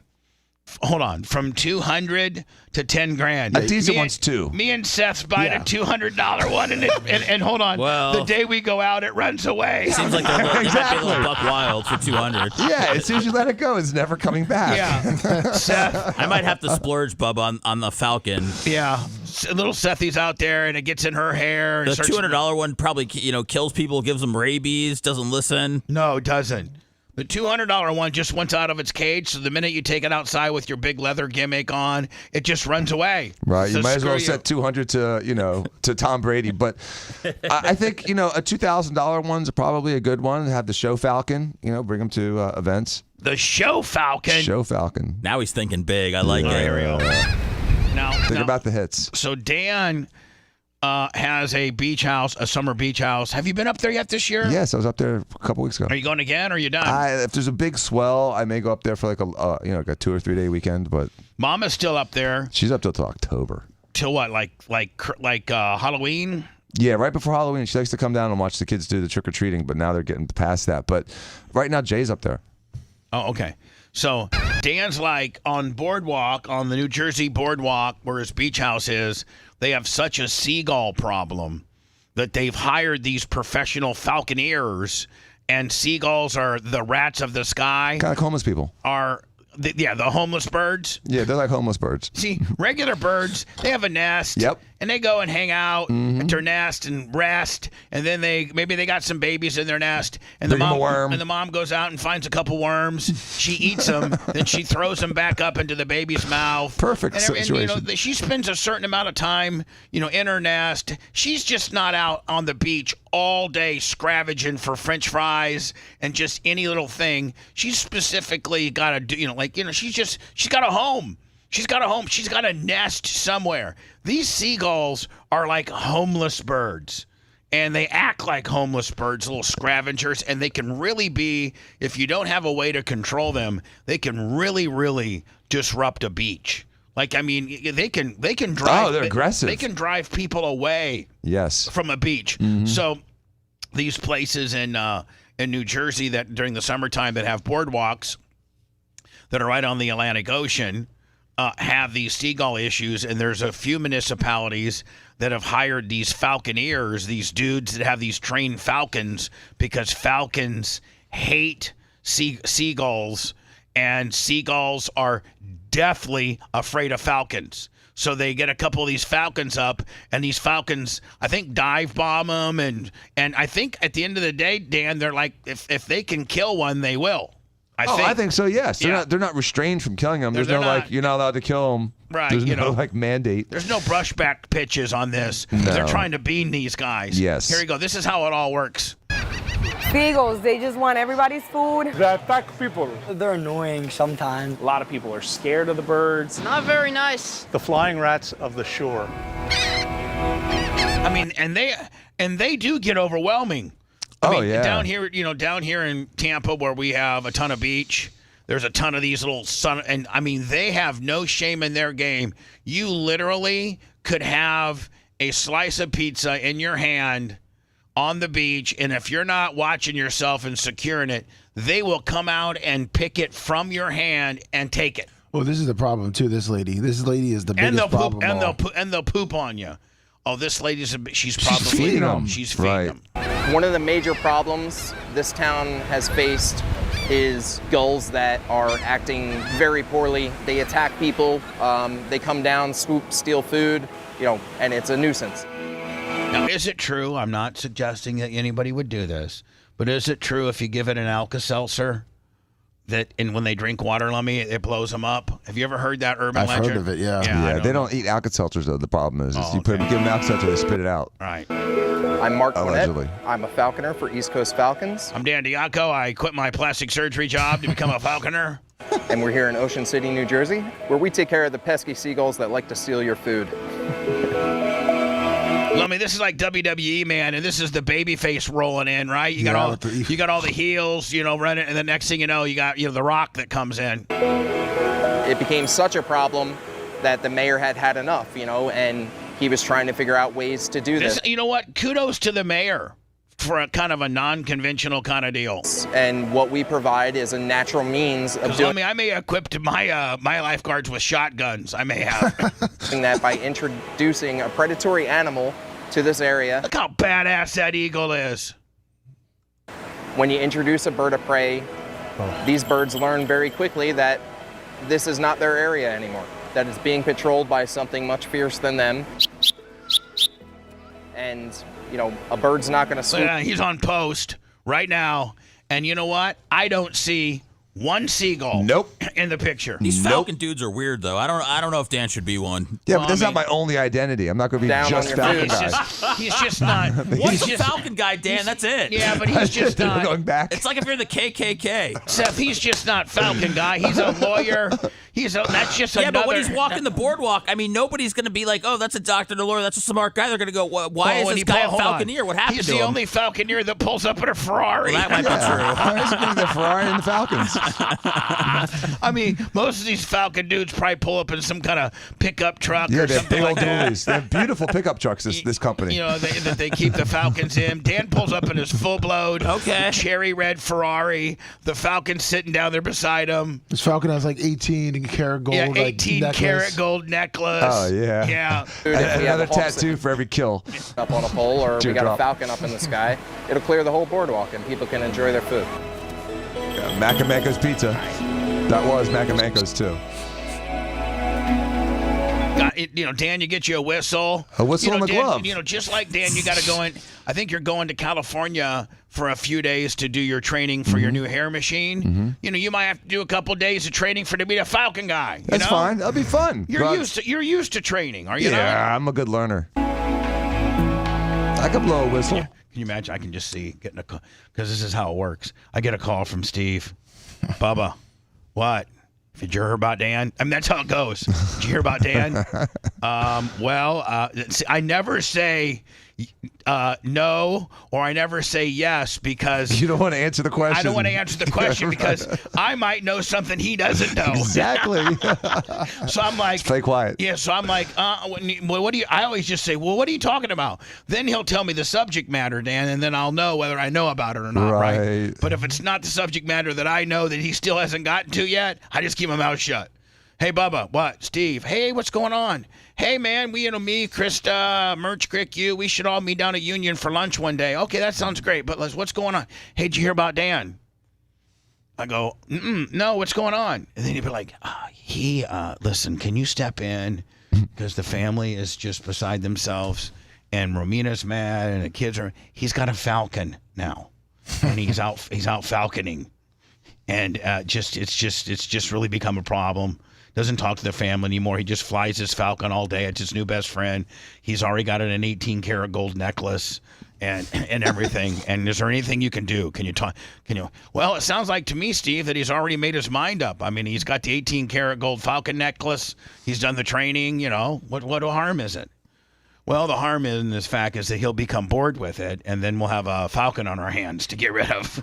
And it'll end up living at the end of my dock. Which is perfect. Which wouldn't be such a bad... It would be perfect. Right. Teach you how to attack, predators, nuisance birds and Karens. And they get, like, rats and snakes. And Karens. This is our hawk house or our muse. This is where... we keep all the birds. Fancy. See, the hoods are fancy. But you're going to have to build one of these, Dan. Birds while we're working them in the summertime. There's plenty of space for them to relax. And it looks like, Dan, you can't have one falcon. You got to have two so he's not lonely, Yeah. We have falcons. We have a lot of hybrid falcons and Harris Hawks right now. Well, this falcon's got it's got a helmet on. That's what I'm saying. They do that helmet because it relaxes them and calms them down, and that's how they travel a lot of times, too. Now Dan's got to get a falcon helmet. Oh, yeah, the falcon helmet. Karen is the loudest bird in the birdhouse, and there she goes. She wants to see the manager, always. She's a really sweet bird, though. She really is. I don't know, Dan. Maybe you're not a falcon guy. Yeah. I don't know if you want to go down that road. A lot of work to be falcon guy. Somebody sent this to me a few days ago, Lummy, and I don't know. I love Trump, when he gets on some of his rants. I think he needs to shut up and just stop getting down these storytelling rabbit holes. But He said the teleprompter's boring. I know, but man. In wrestling, Seth, they got the gorilla position, okay? And the gorilla position was usually where Vince or Gorilla Monsoon. That's when that's where Pat Patterson or Johnny Laurinaitis or whoever was Jerry Briscoe, the guys that were in Cornette, the guys that were kind of in charge of running that was the agent in charge. They sit right behind the entranceway where the guys come out the ramp there in this gorilla position, and it's got all the TV monitors and all the shots, and then they have a one-way or two-way communication to the announcers, and then the referee usually has a thing in his ear, and if the guys are going too long, the gorilla position guy will call into the referee and say, tell these guys to bring this thing home. Go ahead and bring it home. So the referee, as he's breaking you two up, he's like, gorilla position just called. They want you to take this home. So at that point, you come up with a real fast, whoever's going to win angle. Listen, hit the ropes, watch the boot. I'm going to wrap you up into a small package. Boom, on a screw job. 1, 2, 3. Well, Trump needs a handler that can tell him when to wrap it up, because he takes 40-minute, like the Grand Rapids speech, he takes 40-minute speeches and turns them into 2.5 hours. I think it's a deterrent. The more you talk, the more you can mess up. Yeah, but do you want a band to play 5 songs, or you want to play a 2.5-hour set? People think they go to him like he's a rock star, and he's as a group. And they want to hear more and more and more. They don't want it to end. They want to hear more. I disagree. I think the people he tells there. the same story 3 times. He tells the same story 3 times. Tell the story and then get to your next one. And I don't even know what this is an excerpt, and I don't even know what he's doing here. Here we go. You can do it, baby. I love you so much. And it's bad news. Bad things are happening. He's imitating somebody. Sorry. I know, but he's not a comedian. He doesn't funny. do impersonations. He does pretty good ones. Well, you know what, Dan? Listen, I'm trying to be unbiased. I probably will vote for Donald Trump, but I just don't suck the Donald Trump D like you do. I just think he's a funny, entertaining guy. He says some really, really, really funny things. And one of the reasons he's so popular is because he's funny. And he also says a lot of things that are stupid. So, yeah, they both do. Both sides do. You can do it, baby. I love you so much. And it's bad news. Bad things are happening. Mom, I'm sorry. Mom, I didn't do it. Oh, my goodness. Yeah, I mean, even Seth, who usually tries to stay neutral and stay out of all this nonsense, even Seth's like, oh, my God. Well, I'm kind of turned on, so that's what's disturbing about this. Seth's actually got his penis out right now. You can do it, baby. I love you so much. And it's bad news. Bad things are happening. Mom, I'm sorry. Mom, I didn't do it. So, I don't know what. Hyper edited. No, I don't think any of that was edited. I think it's out of context. Well, it's have maybe the first 30 seconds, it would make sense. That's 13 seconds unedited, but it's out of context. Right. We don't know what was before or after. Right. But that's on brand with what he's usually pulling. Red had me send you a video from the Chappelle show, Wrap It Up button. Sent you a video. You did? No, Rhett did. You remember that skit? Yeah, from me. Oh, no, you sent it to me. Yeah. So, Lummy, when you send it to me, then say... Yeah, that's what I was saying. I sent you from Rhett. Here we go. My bad. Say, I sent you a video from Rhett. Yes. Because I go look at my screen and I don't see Rhett up there. I just see you. Yep. Got it. Sorry. For years, we've all watched celebrities accepting awards get played off by the House Orchestra. Man, Chappelle was so ahead of his time. It was good. He's just so... I honest to God, think he's the greatest of all time. Him and George Carlin, but both way too different categories. Carlin was more of a, make you think, philosophy, world problem. Chappelle's just funny. Absolutely funny. Trump definitely needs a wrap it up deal. So I don't get too far behind when I return. Tuttle sent me a little prep. Thank you, Tuttle. And I don't know if you guys have all seen this or not, but this is like the badass U.S. women's rugby player. Does she play for the U.S.? Yes, she does. Yeah. And she is like, and a lot of, Tuttle described her as kind of the Mike Allstott of women's rugby. Have you guys all seen her? Yes. She's good. Dan, have I you saw seen this her? play. Oh, she's big. She's badass. And you know what? Here's the good thing. Here's the one refreshing thing. She has a vagina. She has women's breasts. She was born a woman. She was born a woman. She's not trying to be a man. She may lift a lot of weights. She may be in shape. She may be thick. She may be rugged. But she is a woman.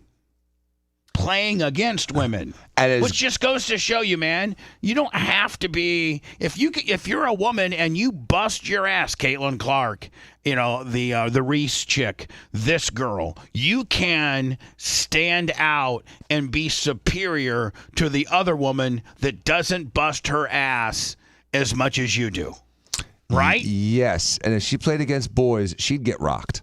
Oh, she'd get killed. Get killed. As She good as would she get- is against the girls, she'd get killed against the boys. This happens to be probably one of the most underappreciated, brutal, one of the most physical sports in the world. Yes.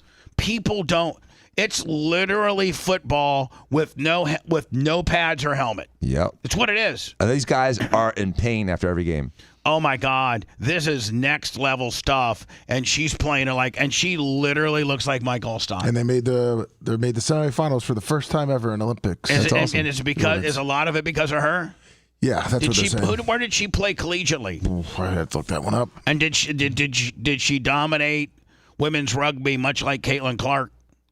Did Seth? Let me ask you a question. Has Caitlin Clark's card came out yet? There was somebody had a kid had a sign that in the stands yesterday for their game that said, "You need Caitlin Clark to beat us." No. Has the Caitlin Clark Beckett trading card came out? Have they made those yet? I mean, her official rookie card hasn't come out yet. Oh, it's not. Is it going to be as anticipated as the Webb and Yabin?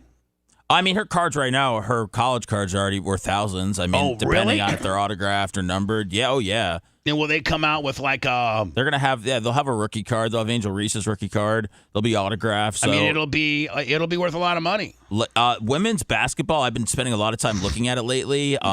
Their cards, they are as expensive as any athlete that's going right now. Now, I got to go to words, so I'm not late. But somebody was saying because this is their last year of their TV deal, they're going to lose. This is the best year they've ever done financially in the history of the WNBA because of the sold out arenas and things like that. The Caitlin Clark deal, the jersey sales. But are they still positioned to lose money this year? I saw an article about that.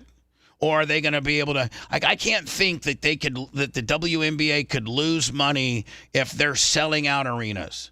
They were prior to Caitlin Clark, they were doing 3,000-4,000. Now they're doing 17,000-18,000. I think every Indiana Fever game is sold out, and that's where the Pacers play. And I think it's 18,500 capacity. And that's for a WNBA game. How can that team lose money? I mean, they don't pay all the players make the same amount based on how long you've been in the league and based on where you got drafted, right? It looks like they're going to lose $50 million this year. How? That's what the projections. They need new TV contracts. No one's paying him for the TV contract. Yeah, so have a new guy negotiate with this newfound. No. This is I think this is the last year. Right. And next year, is it 200? Is it 200 million? I think they've already started I think this year was 50 million, and they're looking at. Rat, you may know more about this. Try to find me some data with regards to the new TV contract. And I heard the players' union was hanging out saying, "Yeah, what you think is worth 200 million is worth $1 billion." Right, which it's not. It said but it's worth valued $2.2 billion. There you go. Over 11 years. Over 11 years. That's just $200 million a year. Yeah. I mean, I guess, what's it now, Lummy? Like 50 million. Yeah. Does that change the dynamics? If they're losing 50 million, Dan, and they're making another 150 million in TV money, doesn't that make it poised to make 100 million profit? Yep, except for they have to pay some of these players more probably, but hopefully it'll just be in the black and not in the red. Right. And make it profitable. I'm going to do the soccer. I'm sorry, the rugby, the Mike Allstott of women's rugby next. Hold on. If you love that segment, then check out BubbaArmyHQ.com and do a deep dive on past shows. The Bubba the Love Sponge Show will be right back.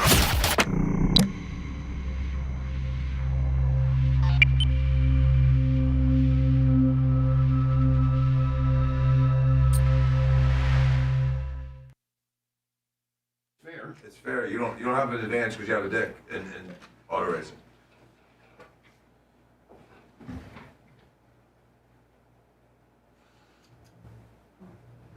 Is John Morgan on today?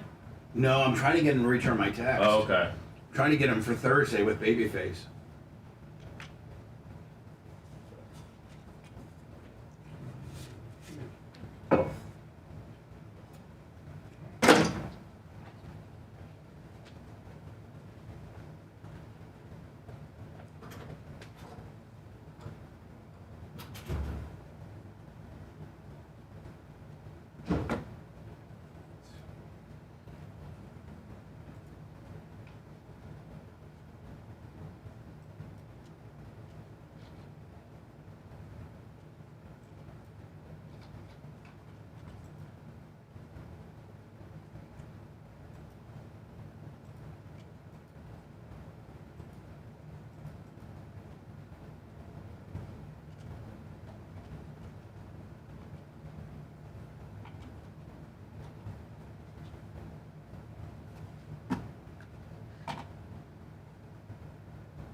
Good morning, Mitch and Mark.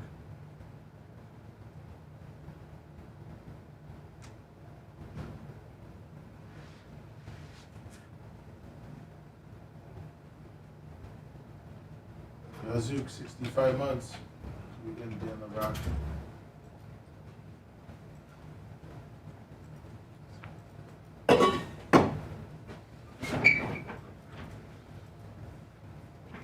What college did she go to? Quinnipiac or whatever in Connecticut. Harris? Kamala? You talking about Kamala? Oh, I saw that. Let me check. Oh, no. Kamala Harris? She went to. She went to Black University, like a Howard or Howard. something? She went to Howard. What up, Don't Panic, It's Organic. Where'd she go to law school? Eckerd. Yeah. Rollins. Eckerd. She did mail in Phoenix University. Actually, Eckerd is a good school. It's good for marine biology and Yeah. stuff. It's one of the best in the country. Yeah. University And it's got a you know what? If you go there, the campus is beautiful. Which UC campus? You know that, Dan? Say it again? The campus is beautiful because it's right there on the water. Right, it had all that Eckerd money. The back part of it's all, open to. That's where my.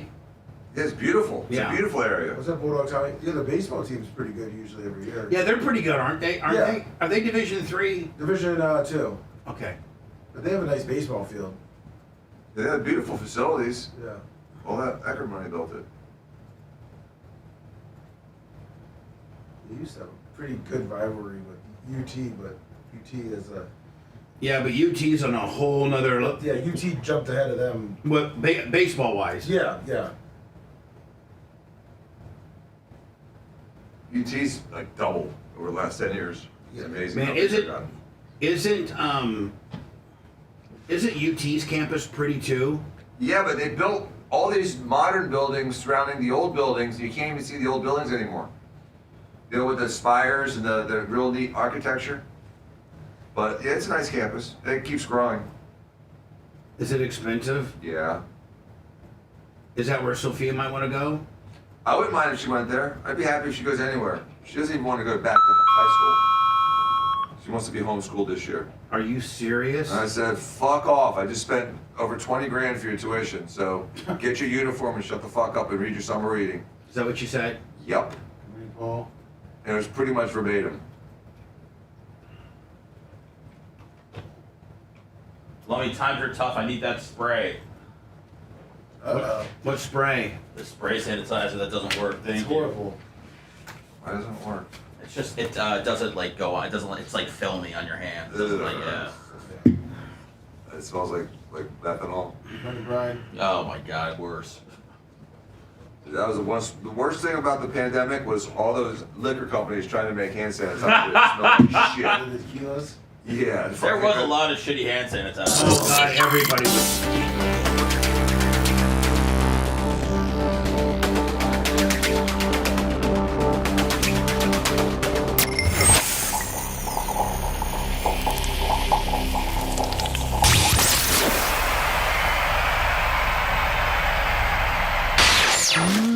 Pouring ourselves out one download at a time. BubbaArmyHQ.com. Enlist today. The BRN now continues. Clement Kush for your podcast today to close the month out strong. Go download it. It'll probably be up by 1 or 2, something like that. I'm getting them up fast and furious. Yes. I need 9,000 downloads before 8 o'clock on July 31st.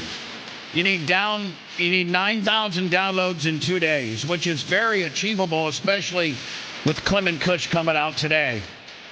What's tomorrow? Then Pigmentation? Yeah. That's the big 3-4 in the lineup. That's why you're feeling so good right now. You got your 3 and your 4 guy coming up, right? That's all I got, though. I know you got a guy on second with the girls of the BRN. You got a girl. You got a runner in scoring position. So if we're 3, we're gonna knock them in. Oh, the girls of the BRN, the lady, that's already a home run. That's already on the board. Oh, okay. Now we're trying to catch up in the game, baby. They're bat leadoff. So we're down by 2. Yeah. But we got a 3-4 guy coming up. That's right. All right. Lummy, it's been brought to my attention, and it's completely my fault that I've not gotten to it quicker. But Carlos Mandico, I think, has a new parody deal. Yes. And this was written while Hogan was doing his whole RNC gimmick. Yes, it is. Right? Yes. So this is Carlos Mandico's first parody in a long time. Yeah, about 2 months. Jesus, he needs to. Didn't he say you needed to have 10 in by September 15th? Yes, sir. What's this, Carlos's 4th? Yes, it is. All right. Hogan is now Republican, desperate to be relevant, can barely walk without his candlestick. I don't think he's desperate to be relevant. I think he's very relevant. I think he's desperate to sell that beer. Yeah, me too. And Lummy's got him a walking stick now, better known as a shepherd's cane. That's right. Lummy, listen, with your goat report and everything that's got to be Oh, yes. You might want to put that in the. It's in the shed. In the feed shed. It is. So it's doesn't get weathered. You just walk in. I'm assuming that when you check on the goats, you always go to the feed shed first. Correct. Right? Yep. Grab your shepherd's cane, your minerals. I like it's gonna help me with the predators, the birds. Yeah, you can whack them with that. Sure can. Well, let me tell you something, brother. When you settle with Cox Media, the check was real nice. Do something, brother. But you had to pay Linda, yeah, she earned her slice. Do something, brother. Well, you're wearing your Depends and paying for Nick's DUIs. You're about to release a new beer and see Democrats' demise. Hogan is now Republican, desperate to be relevant. I think Hogan, though, and knowing Hogan as long as I did, I think he's always been Republican. I think he's always been a Republican. Yeah, but now he's doing it for the brand, Bubba. Yeah, now you're right. Now he's kind of insulating his product, supersetting the Republican gimmick to benefit his product, right? Mm-hmm. Yeah. Yeah. And I mean, in all the years of him being a Republican, no president ever asked him or gave him the invitation to be one of the premier last nights of the convention speakers. Like, that's some pretty precious real estate, isn't it? Yeah. Now he's going to be ripping his shirts off at RNCs until he's 94. Best friend for 50 million. Really old guy fights for his life. The next president of the United States. Enough was enough. Lifting weights, he used to take pills all day long. Let Trumpomania run wild, brother. Yellow jackets, Blue Jays, and steroids to be strong. Let Trumpomania rule again. Let Trumpomania. Never lights at the pool with his best friend Bubba Clam. But now he can't walk. His knees have no cartilage. Hogan is now a No matter how you slice it, today's bound to be pretty sweet. Oh, that's great. It's Cheesecake Day. Alexa, who told you to chime in during the Hogan song? This might answer your question. In Young Sheldon, Sheldon Cooper says, Ms. Hutchins, would you care to chime in? Kamala has empowered Shut Alexa. up. Yeah, that's true. Yeah, the Democrats must have a pipeline into hearing what we're saying at all times, and we're playing a pro-Trump, pro-Hogan deal. So they're going to interrupt it. They know that my Alexa app is potted up. I always pot her up because if I ever ask her a question, I don't want to have to. So I just always keep, when we go on the air and I have Dan, I got the first 3 mics down, me, Lummy, Diaco, and then I skip, unless Jay's coming in, skip the other mic. Then I got Red up.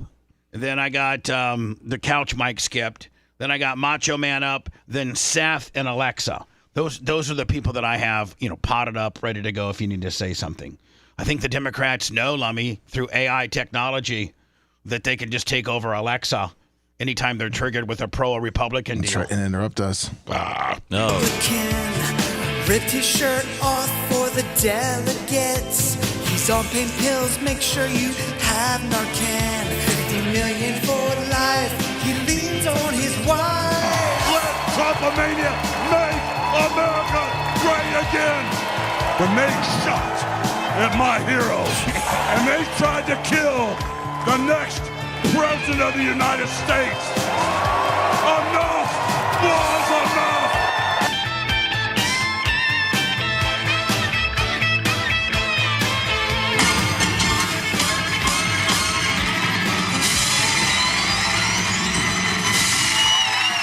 Let me that's probably not non-copyrighted music. If it was, we could probably make a video out of it. Yeah. But Hogan's ripping his stuff down quicker than NBC's taking down the opening ceremony. We'll get a strike faster than the Jake Paul deal. Rhett's still mad about that. Oh yeah, we got the Instagram jack from us. Rhett's full mad on here. He's like, I don't understand these son of a bitches. Well, they were so choosy for the first 4 days it was up. It was blocked, and then it was unblocked, and then blocked again, unblocked, got views, got up to like 5,000 or 6,000 views, and then they had blocked it permanently. But so then we privated the video, took it down. Yeah, I was basically. gonna say you basically privated the video. Be like, okay, we're not gonna play your little game here. We're done. We're sorry for getting blocked. Sorry for pissing you off.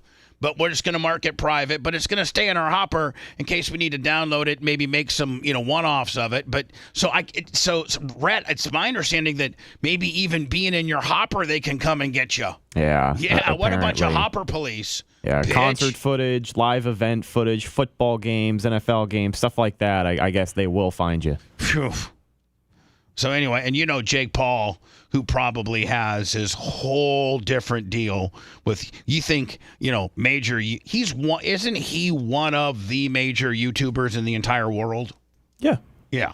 Yeah, so he's probably got an extra sensitive, they'll come out and get you. As soon as they see the name Jake Paul, man, they're already up your ass. Well, and it wasn't even really Jake Paul. It was DAZN, the media company that put out the the event. The paper, the promoter. Yeah, but I think isn't Jake Paul kind of... Well, DAZN is like a fighting streaming platform. They showed the fights. They usually show most of the Jake Paul stuff. So they were just the broadcaster. Right, correct. He's the promoter.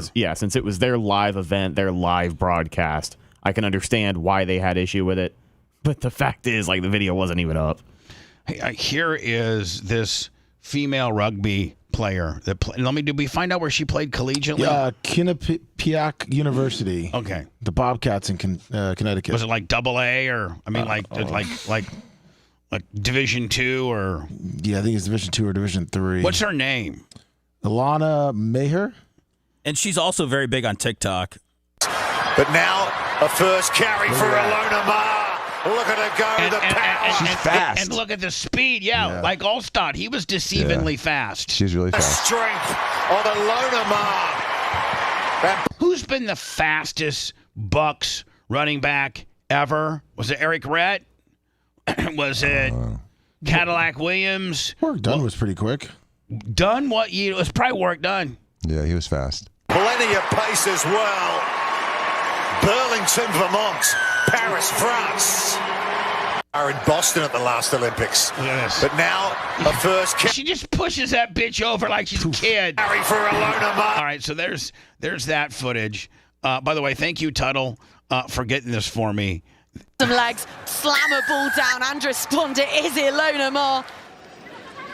USA, they go down the short side where there's no defenders, and Ilona Maher is just going to breeze. None of that's running anybody over. That's just angles right there. I want to see. Making them pay. Well, she does look tough. Yeah. For the ill discipline. I want to see, some of that Mike Allstott stuff. Here we go. Now the USA. I think it's where I got to get it. On the front foot, Kirsch. Kirsch. This game looks fun. I wish they would let pussies play. Yeah, a little half touch down the left side.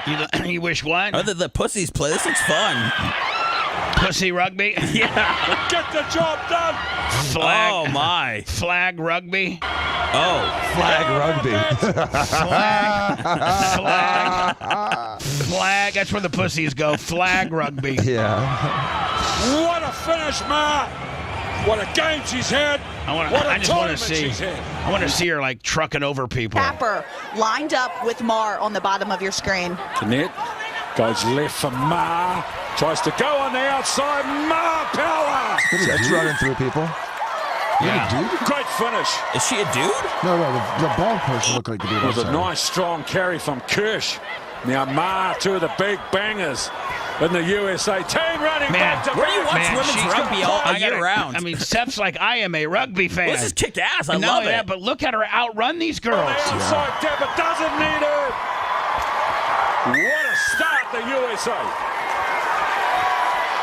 So she's taken U.S. women's rugby to a whole nother level. It's the first time that we're in the medals ever. We're in the semifinals against New Zealand today. Rhett's like, man, I mean, Seth's like, I went from WNBA, but I want to go to women's rugby immediately. I mean, this is very impressive. I think for USA athletes, I would go LeBron, Simone Biles, and now her. Her friends and family are here cheering her on. Get off me, bitch. And she truly just put the team on her back, did it all herself there. Lummy, what's her stats? How big is she? Do they have, like, is she like... You know how they inflated for football, but like men's sports, they make you bigger than you are? 5'10", 200. And on the cut here is Alona Ma. Look at her. Times a line, cuts a line. She's like the Caitlin Clark of a female rugby. And goes straight under the crossbar. Alona Ma has their third. Everything seems to be working out in the US's favor. Man, I'm into this. I'm going to watch some rugby when I get home today. Yeah, it's on at, I think, 9:30 today. Today? Here's a few more highlights of her. Was Tuttle whacking into this? I don't know. Look at this. See you later, buddy. I'm impressed by it. I don't want to whack to it, but I do like it. Well, here's what I'm impressed by. She was born a female. She's remained a female. She's just busted her ass, lifted weights, got in shape, really, really, really learned how to run fast, and is just dominant by not having to take any. You're saying it's nice to see a manly woman without a penis. It's nice to see a manly woman in a female sport that has a vagina and a set of women's breasts and was born a woman. The way it's always been and the way it should be. Rugby is not for the faint of heart. You have to be tough, powerful. You have to be like Alona. Oh, this is what I probably should have played all along. This is a story about her. Oh, nice. Yeah. Mar. With some wear caps. Boom. You want some? Did you see her just? Yep. Watch this. Ready? You have to be like Alona Mar. Bam. It's just like, boom. Bam. How does Japan even have a team? What is? You have to be You want one? like Alona Mar. Oh, you want you want another boom. one? Okay. You want some more? Watching videos of your tackles and you being tackled, it's intense. Yeah, it is intense, and I think what I love about it is that our sport is the same rules for both men and women. I love that we're encouraged to be physical. We met Alona and her gregarious family as they gathered at home in Vermont for the holidays. It was her rugby-playing dad who first inspired her to try the sport in high school. Sure enough, she played one game and we started getting calls. And here's a powerful run from Alona Ma. Fast forward to 2021, her first Olympics in Tokyo. What's it feel like when you just get to say the sentence, I'm an Olympian? I love it. I try to use it to get myself. Hey, speaking of traps, look at her traps. She's massive. I wear the rings proudly because I worked very hard. There you go. This is the difference. This chick is in here busting her ass in the weight room, getting big, getting strong, getting fast. For it. And I don't think we should diminish how hard we've worked. I'm here at the Tokyo Olympics and I'm going to test out the cardboard beds for you all. You can understand why she became the toast of TikTok. Look at me. So Lummy, she's huge on social too? Yes. Look at the way I'm rocking this. Sharing unvarnished takes on life in the Olympic Village. I don't know what Olympic TikTok has done to you, but I'm... Now, Lummy, does she like guys or girls? Do we know? Don't know. I'll see if I can find more. You'd have to be like, a pretty rugged man to be able to take that around the farm, wouldn't you? I mean, Seth, this girl would completely, own you. Oh, I would sexually. Oh, I wouldn't even be able to last more than 10 seconds. I think she'd wrap you up in a pretzel. You know what? She'd just straight arm you. You'd try to come in on those boobies, and she'd just wraps her legs around me like a boa constrictor. Yeah, she'd give you the boa deal. Be sevens this year. Doing it again. Seth Kushner tries to make love to this beast and gets her hips broken. In Paris. A little crazy to use my perfect body type as the mannequin. I knew that if I kept this up, got people watching me on TikTok, they'd also tune into my sport. She's since racked up 1 million+ followers. I mean, how many followers do we have? About 30,000. Often uses her massive platform to empower women. I have cellulite everywhere. What'd you say? On our second one. It looks like It she's is not completely- dating anyone. What do we have? What do we have on our first one that got thrown out? About 40 something. Okay. So she's single. She's been single for 25 years. Yeah, because every man's afraid of her. Be But like, she says she has buddies with benefits. oh, okay. Is that guy or girl? Some people speculate that she's dating her friend Naya. Okay. So- That's hot. That's hot. Vulnerable moments. Oh, she's crying. She's like, I tried 315 for a triple today. And I only got 2. I couldn't quite lock out that third one. Damn it. Macho Man still is a little stronger than me. This is what you need, Bubba. You got to be more vulnerable. Yeah, cry more on videos. I need to get on. What I need to get on. Start recording videos of you crying. Because I do. Listen, I'm going to be honest with you. I cry a few times a week. That would go viral. You know what gets me to cry? Is when your stupid ass phone, your iPhone, all of a sudden in the middle of the afternoon, Lummy, they'll come up with a memories deal. Yeah. And then they'll show like pictures of me and Tyler. You know, all the I don't know how. That makes you mad? No, it makes me cry. Oh, it makes you you can cry. turn that off, dude. Turn it off. Can you turn memories off? Yep. No, you need to cry, Bubba. You have to cry. You have to get that evil poison out and record it. And then another one. It'll go memories, and it'll show just all Pookie. Me and Pookie, and Pookie laying at the track, and Pookie laying in her little bed, and or it'll show pictures of me and my stepfather Eddie. People that I've lost, and I just start crying like literally, and it'll be just 2 in the afternoon, and I'll just start crying. You got to start taking some more happy pictures, Bubba. Remember, your body is perfect. Big. Maybe I could start crying. I just was reading one of these forums, and maybe I had to go to all these nasty forums and read them, and then start crying. Oh, that would completely unarm them, wouldn't it? Yeah. Be like, man, we're really getting to Bubba. He cried about us. Oh, pussy. Really, I'm working you bunch of marks. Big. There's like 8 of you. Before I deleted the app, I read there's 8 of you. That's it. Yeah, but they can be mean. It hurts. I know, but like 8. There's 8 of you people. And we know who your favorite show is. And you know what? Here's the thing. The 8 of them is probably Manson, Spice Boy, Big Dick. Like Lummy, it's Blitz and Anna. That's who this probably, that's the 8. People that hate us so much that they want to listen to every word. There's 8 of you, maybe 10, Small, tall, short, whatever body you're in. I'm in whatever body you're in. Love your body. That's the body. You only have one. I didn't really see a lot of my body type in media. I'm a very big, muscular woman. I just want to keep doing it for them. I'm a very big, older, fat dude, and it's not being well represented in the media or the Olympics. The only person I can identify with is the 500-pound DJ that was trying to be Jesus in the Last Supper. Who messaged me like, "Oh, you've made me feel so good about myself." She's got quite a fan club at home, too. It's an overwhelming feeling of pride. If I'm having a conversation with a new person, I'm like, all right, how soon can I bring up that my sister is an Olympian? Above all, that pride is what drives Alona Mar. I want to continue to make them proud. I love that they can say that, oh, Alona Mar is my sister. Alona Mar is my daughter. Savannah Sellers, NBC News, Burlington, Vermont. Thanks for watching. Stay up. Thank you, Lester. God bless her. I wish her a lot of success. I would. I'm interested now. I am too. Yeah, if they beat New Zealand, that's huge. Maybe if they would win gold, it would be I don't think that the U.S. women's rugby team has ever been a factor ever. No, this is the farthest they've ever been. Is the semifinals. Right. So if she would be like the, kind of like the 1980 U.S. hockey team that defeated Russia. Because before that, I don't think the U.S. hockey... Seth, you may know more about this. I think prior to the 1980 upset miracle on the ice, we had never really... The USA was never really a contender in the Olympics. I don't think so. Because, all the guys from the NHL, most of them are Russian and Canadian, and so they would all go play for their, respective countries, leaving Americans just with, a few American dudes. Phil Esposito.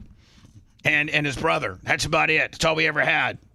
Well, then in '80 it was what's it called, the Miracle on Ice? Yeah. A bunch of I mean, there was not even any really big names, were there? There were still amateurs back then. Oh, that's right. They were in college. Right, they were college guys. Looks like they won gold twice, one in 1960 and one in 1980. Yeah. So if this woman would put U.S. women's rugby on the map, maybe she could be the Caitlin Clark of the sport and get more eyeballs. Is there women's professional rugby in America? Probably not. It's probably have to go to like New Zealand or I don't even know Australia. I don't even know that there's men's professional rugby in America. I think there's probably a jobber league. I mean, I think it's probably like it's like It's like lacrosse in America. It's useless. If you're not going to get rich being an American lacrosse player professionally. Yeah, it looks like most of it's in Europe. England is a big one. New Zealand. There is USA Rugby League, Major League Rugby, and then I know they play it at the colleges too. They have men's and women's rugby at most of the universities. Rugby is super huge, like in Australia. Like they'll pack out entire state. I think the country that it's most prevalent in is Australia. I think from the rugby stuff that I've seen, and I think that those people like take it like it's like their football. It's like their NFL.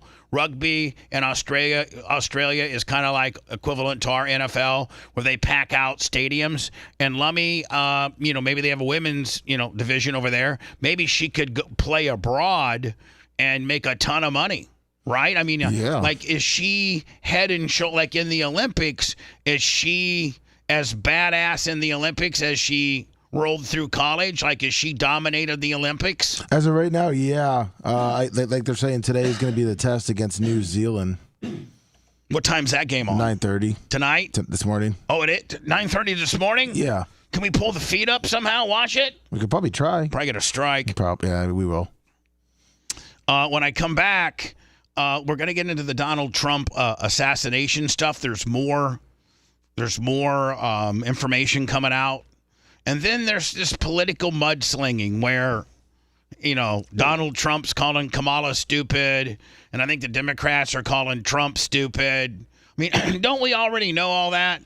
Well, I mean, political mudslinging has been around since the dawn of politics. And so if you look at some of the stuff that was written in the 1800s about other political candidates, it's really gross. And it's but back then, Dan, they only had the local newspaper to get the word out. And they didn't have near the amount of platforms now, right? I totally agree. Back then, if you didn't go pick up the local newspaper, you didn't hear George Washington talk crap about the guy that was running against him or something like that. Right. But there were a lot of political ads and political, banners and political signage that's very, very, very, very, very violently negative.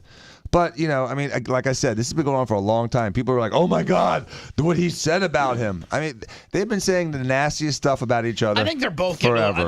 I think right now politics is kind of a little boring. It was so exciting a week ago. Now it's boring. I think with Biden out, it's kind of a little boring until the next debate. That's the next debate. Now, there's the next debate before or after the DNC. Trump said, am I going to answer this? Yeah. Trump said that he'd be happy to debate her at the scheduled time he was supposed to debate Biden because he doesn't want to debate her now and have her not be the nominee. She ain't nothing right now. She's nothing. She is vice president. That's all she is. No, I heard she was the nominee. It's not official. It's they have to declare it at the DNC. They have to declare it at the DNC. And All so right. until she's actually declared with a running mate, with a vice president, he doesn't want to debate her because it's like, how can you debate something that you don't even know what's going to be? All right. You don't even know what her But I pick think is. the next debate is soon after the DNC. Yes, like a week after. And the DNC is what, the middle of August Towards the end. in Chicago. Yeah. Chief Charlie 215 $20 super chat. Looks like September 10th would be the second if she agrees to it. We'll get into. We got the assassination stuff to get into. We got the political mudslinging to get into. We just got a bunch of stuff to get into, so stand by. If you want 24/7 on-demand Bubba and the crew, go to BubbaArmyHQ.com. Right now. The Bubba the Love Sponge show will be back after this.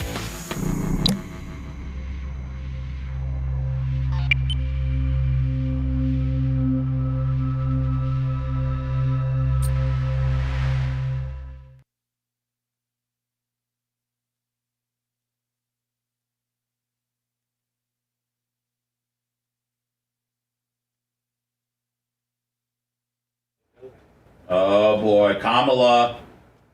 Kamala took Rumble down. Kamala.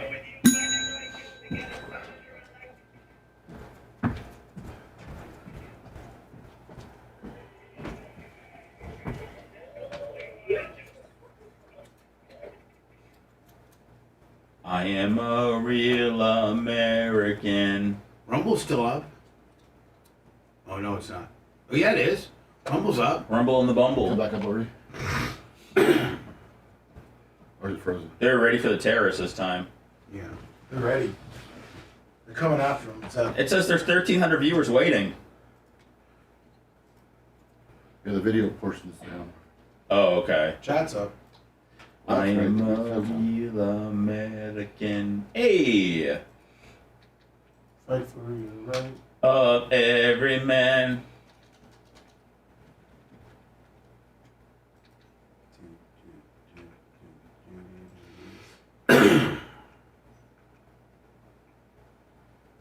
When it comes crashing down and it hurts inside.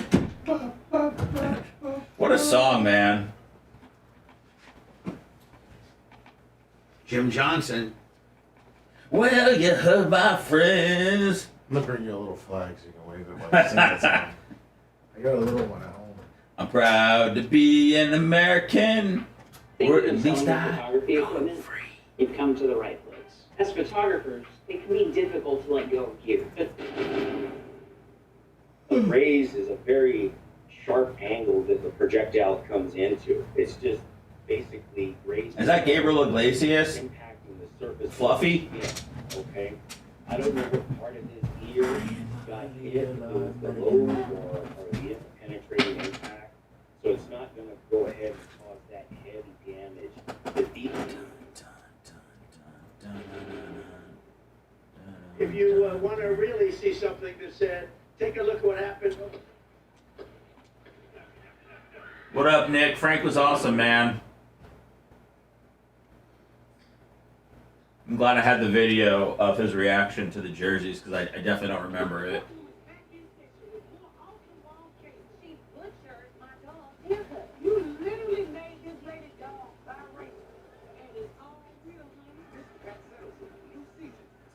Thanks, Adam. So Bubba Army was there helping me out. They took it. Exactly where all you said there were 8 shell casings on the book, so 8 bullets were fired. We obviously know that. What up, Posse Rossi? Two other rally goers were injured, seriously injured, and then the one. Thanks for grabbing those cards. Does that account for some of these individuals hit multiple times? Where did all 8 bullets go? I guess. Yeah, I might be Grouper. I don't have that in front of me. I'm happy to circle back. Next week, I'll move it up in weight, Bubba. Have that information. Good. Is it working? Yeah, it seems to be. It feels better now than it did last week. I don't know that one, Chief Charlie. There's some question about whether or not the bullets are shrapnel that with his ear. They had pre-signed bottles of vodka. That's all that I got signed. I have his autograph. In addition to possibly grazing, could have also landed somewhere else. But I believe we've accounted for all of the shots of the cartridges. So let us. It's my understanding that the very first one was the one that hit the president. Is that the very first shot, or is that not accurate? I was back. I don't, as I sit here right now, I don't know the answer to that. CB John, 66 months. Rio, Chuck Todd, FT, 43 months.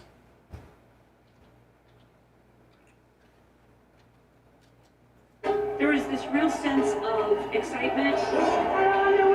He's got a gun, and then we heard the shots. The Secret Service could have screamed, "Get Trump down in the ground!" Don't forget to download the podcast. Thank you. God bless. Is downloading different than listening to it? No, it's all the same. Make sure you listen to the podcast. I'll start saying that. I get that question a lot. Now, is it if you listen for a certain amount of time, you get? No, I think just once you play it, you get the No, credit. do you have to listen to the whole thing to get credit? I think you need to listen to the whole thing for us to get commercial credits. You know what I'm saying, Bo? Yeah.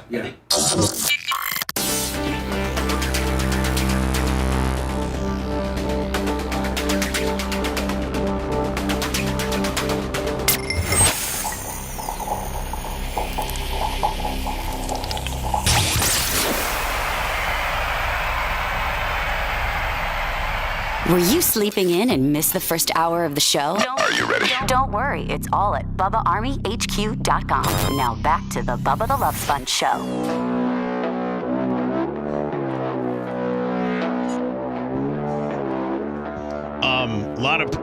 lot of people, like today, as a matter of fact, after Clem Kush, I'm going to try to go over and be with Erica, with her mother. Dan, I think you could probably say this was a medical this is a very dire situation.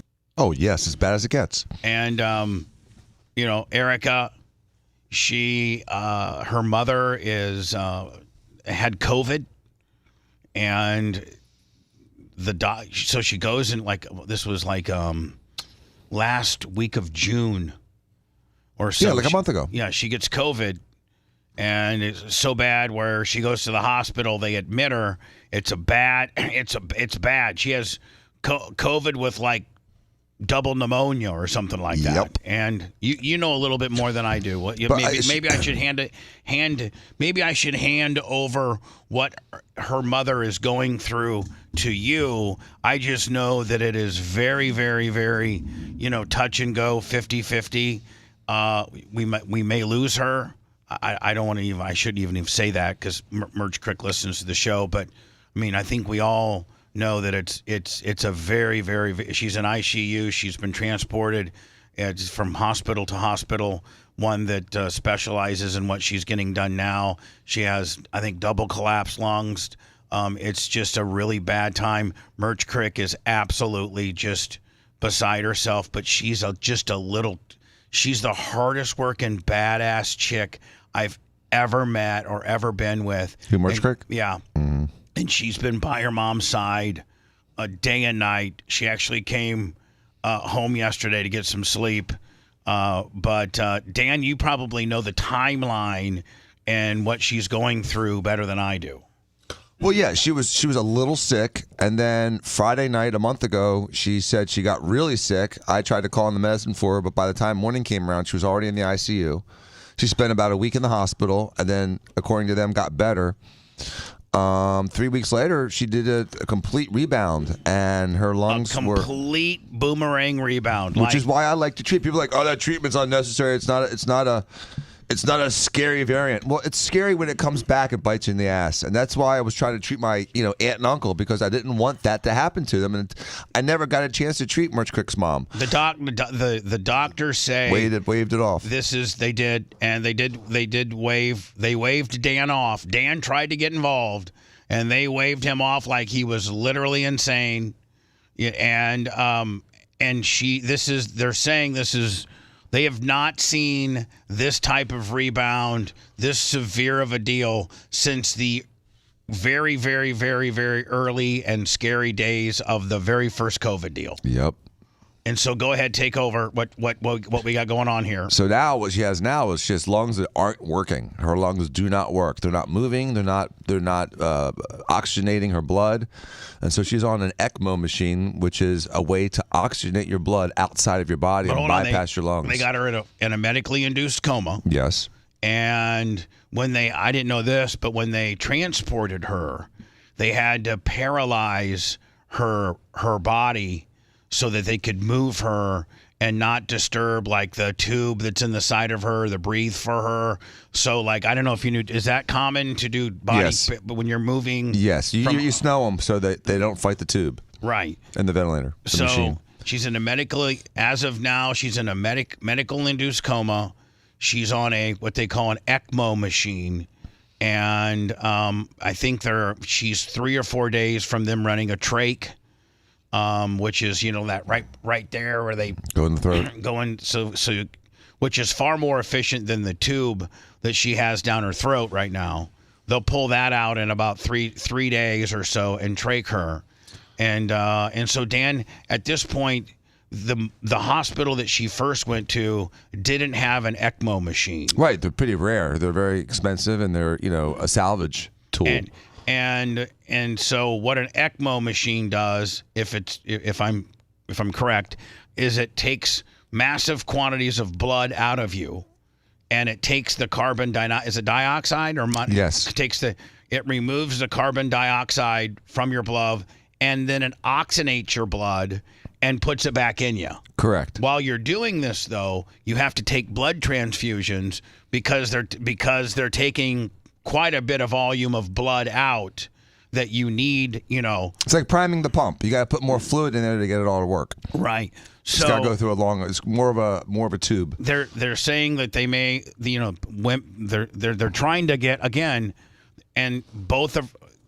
So Dan, will the ECMO? They say I've done some reading where, the ECMO machines like over 60%, success rate, where like 60-some% people are able to get off the ECMO, get their lungs going again, and survive this. Do you know any data other than that? No, it depends on the reason you're on it. I mean, if it's because of an infectious disease process, then yes, you have a chance of coming back. If it's because of like terminal cancer, obviously you're not going to come back. No. Are they still talking lung transplant right now? No. They stopped that conversation? Yeah.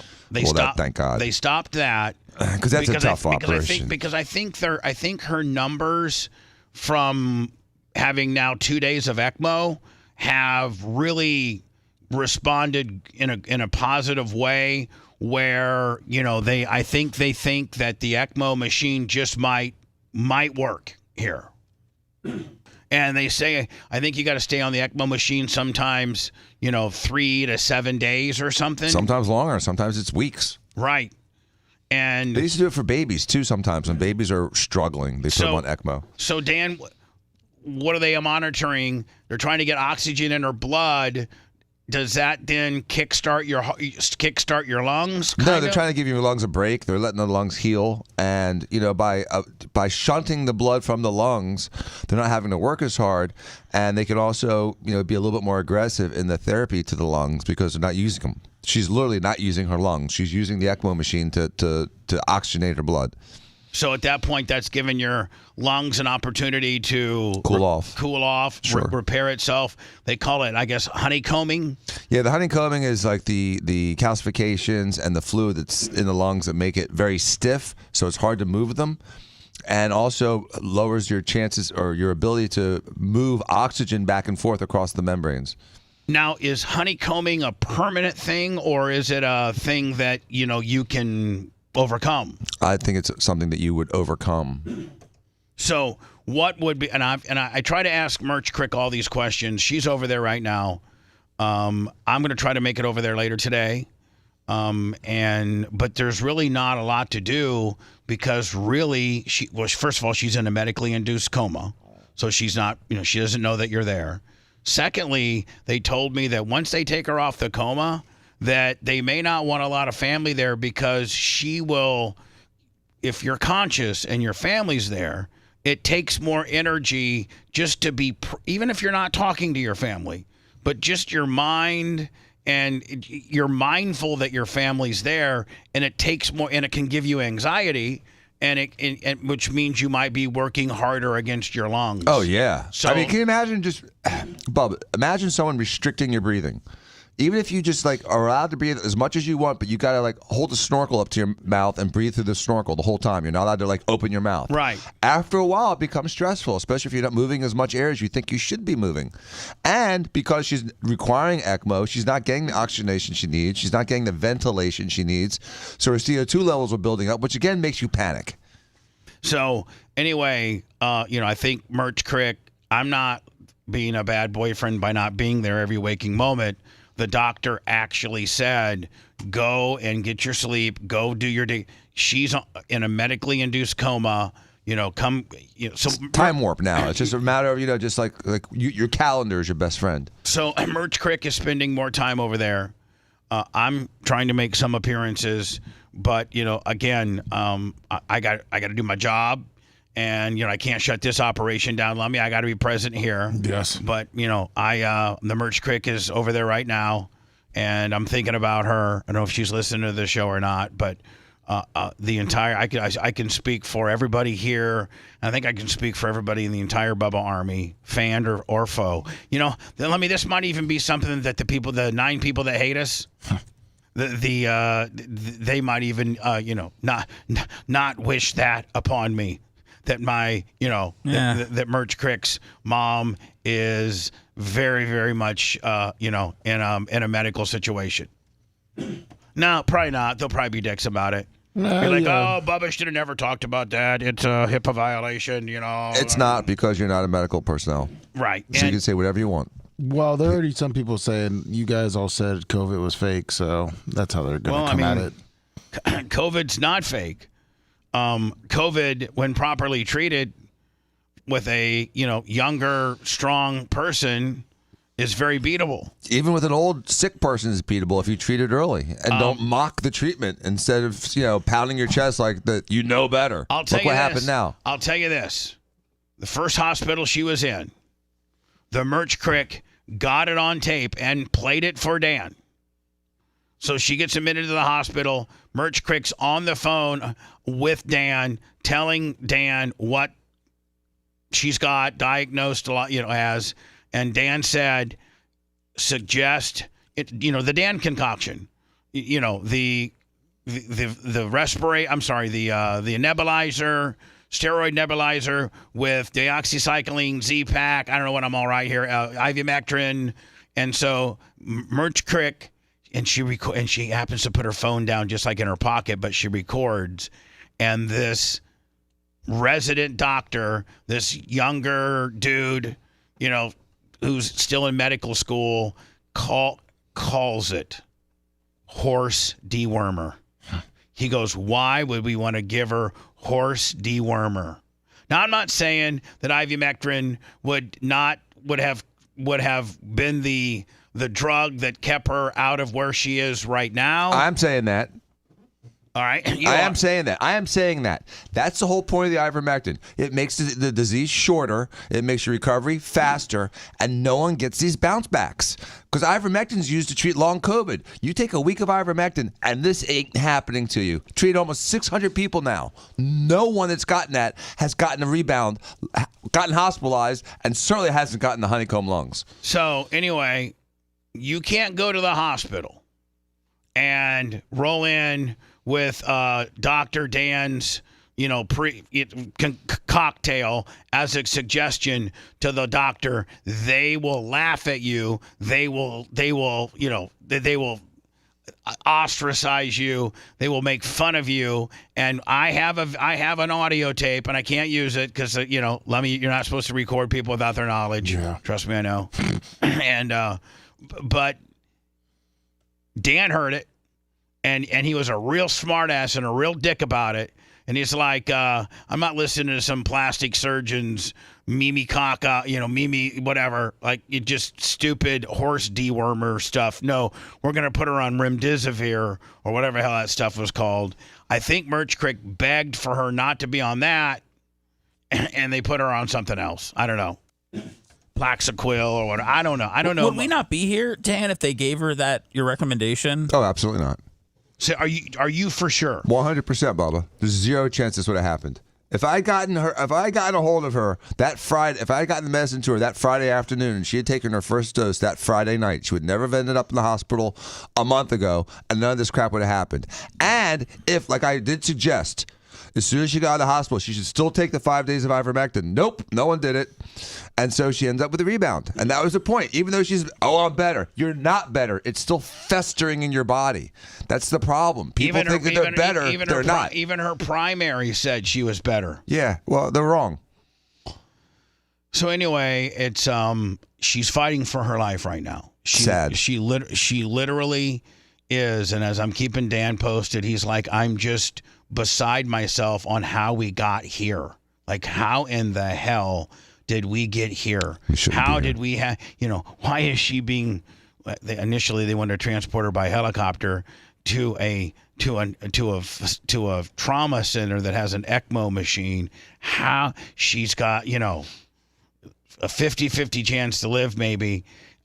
She's in a medically induced coma. Both lungs are collapsed. How in the hell did we get here?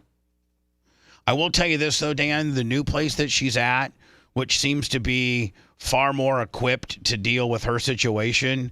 Really, really, the other place, they'd come in and make a few adjustments on the machine. Her levels would get a little bit better. Sometimes they would get worse. This place, man, they got it. They got her dialed in right now. All of her numbers are, she's as stable and as strong as she can possibly be. And it's my understanding there was a situation where they did a procedure yesterday where she could have gone into AFib for whatever. Maybe it was when they were running. I don't know. I don't know a lot about some of this stuff, but her heart is super strong. Good. Her blood pressure is, 120 over 75 or 80.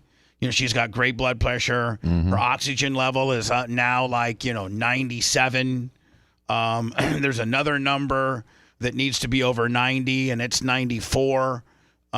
So it looks like, I think we have a chance for her to make this. Now, here's an interesting fact. The guy that was at the first hospital, Dan, he was probably maybe 40 years old, and he was a pulmonologist. And he was a guy that wore the white lab coat. And it says he's the doctor. You got a bunch of people. You got nurses. You got nurses. You got PAs. You got nurses, assistants. You got all levels of different people. You got resident doctors, but then you got the big doctors, the big boys. The attendings, they call them. Right. And he came in, and we were all freaking out, and he's like, listen, and this was amazing, Dan. This guy was 41 years old. He had COVID so bad when it first started that they ran a trach.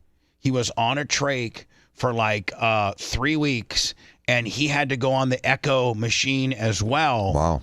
And he beat it.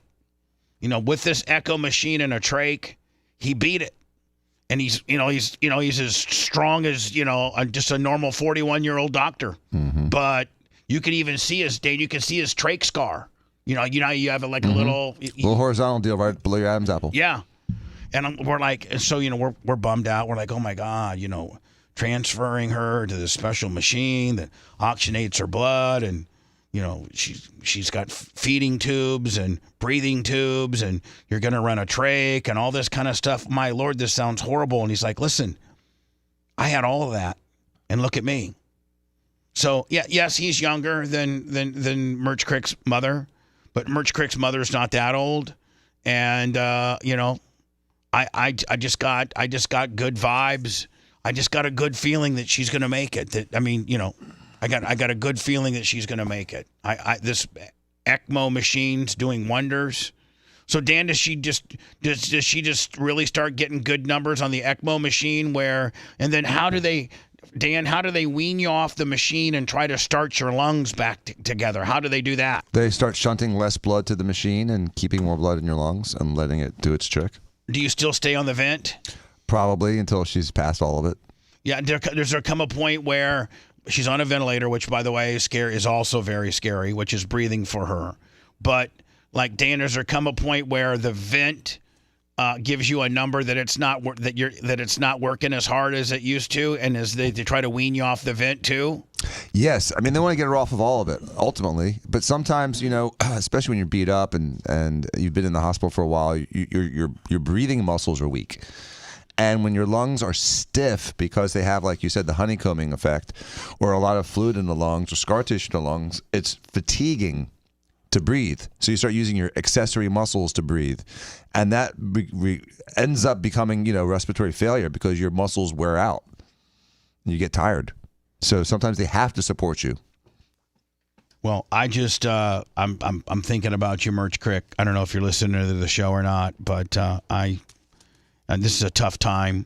So, appreciate everybody's support and everybody's well wishes. And let's just think about Merch Crick's mom if we can. I'll be back in a minute. Hold on. Want to listen to the show on demand and on the go? Enlist today at BubbaArmyHQ.com. Sign up and start listening. The Bubba the Love Sponge show will be back after this.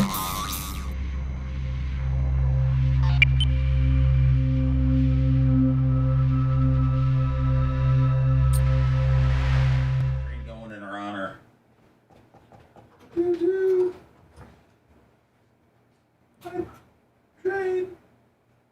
No.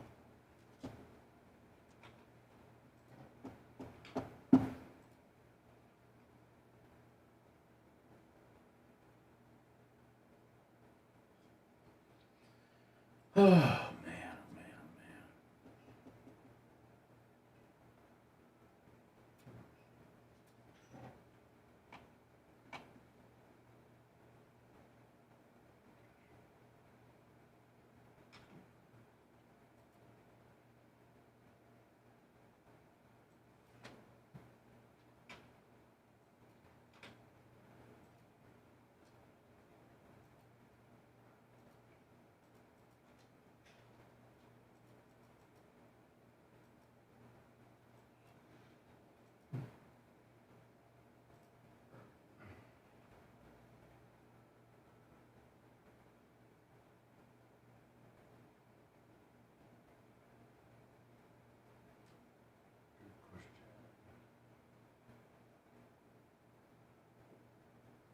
What's up, John Costica?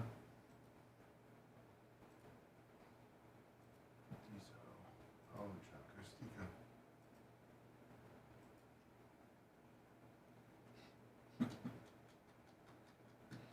Yeah, Goober Lips. What up, John?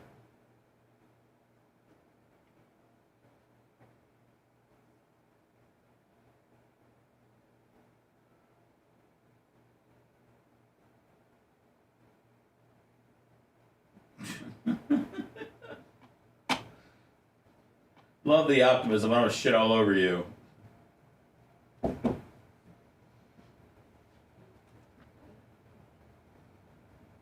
What's good, Brian?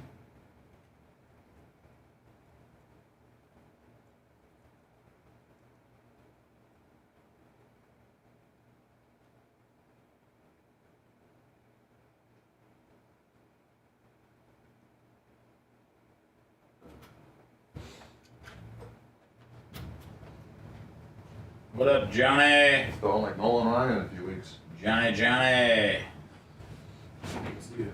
I can see it. So, Dan, I just got a text. I'm keeping What up, up with the 69? merch crack. Keeping the merch crack. Alan? They just said they were checking her lines and she woke up and tried to sit up. Oh, that's awesome. They said eventually they will wake her up. People on ECMO can walk around because the machine is doing all the work for her. But So she'll be able to be hopefully off the ventilator before off the ECMO is what you're saying? And then what say that she said we're far from that. She said the doctors just made their rounds. They were positive about her progression. They're considering moving the ECMO line from her groin and putting both lines on the side of her neck. This will allow her to sit up and walk. She's aware and responsive, however, sedated to exactly where they want her. She opens her eyes and even moves her hands and makes fists when they're doing something to her. She calms down when they talk to her. They're also discussing a trach in her neck instead of the breathing tube down her throat, again, so that she can sit up and walk while being attached to the echo machines. Patients do better with a trach, and it eliminates risk of infections. With a trach, she inhales and exhales from her throat instead of her mouth and nose, which is safer. So they may consider doing that today or tomorrow. So that's positive, isn't it? Yeah, but like I said, they could do, if they think that she's going to have that tube in for more than a week, they're going to do the trach earlier rather than later. Which But they're now talking about doing the trach on the side of the neck instead of the... It's in front of the neck, same thing. What's up, Neil? Okay. It's still in front of the neck. It's right. But that all sounds better, doesn't it? Yes. It does sound better. And that's what I was saying. I said she's heading for an early trach. Right.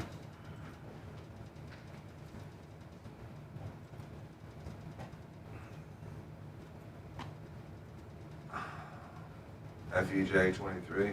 It's ivermectin, 0.4 milligrams per kilogram, doxycycline, zinc, vitamin D, baby aspirin, and then last but not least,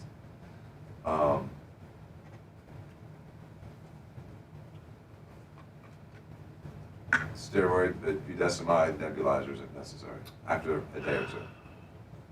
That really helped me when I got on that thing. Yeah, it does help. Even though Michael's help.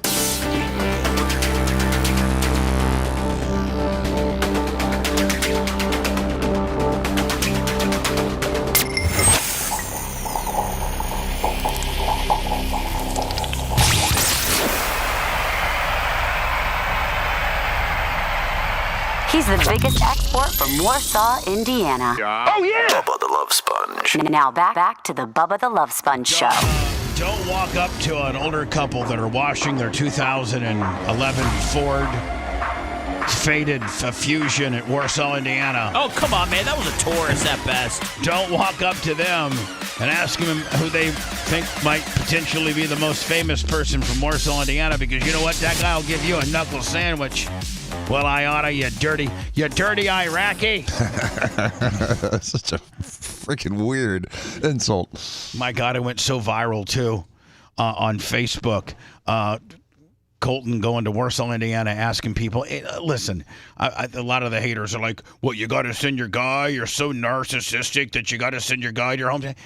My guy was in Fort Wayne, Indiana, visiting his girlfriend's family. It's 45 minutes from my hometown. Colton thought it would be some pretty good content to go to my childhood home, and then my, obviously where I grew up.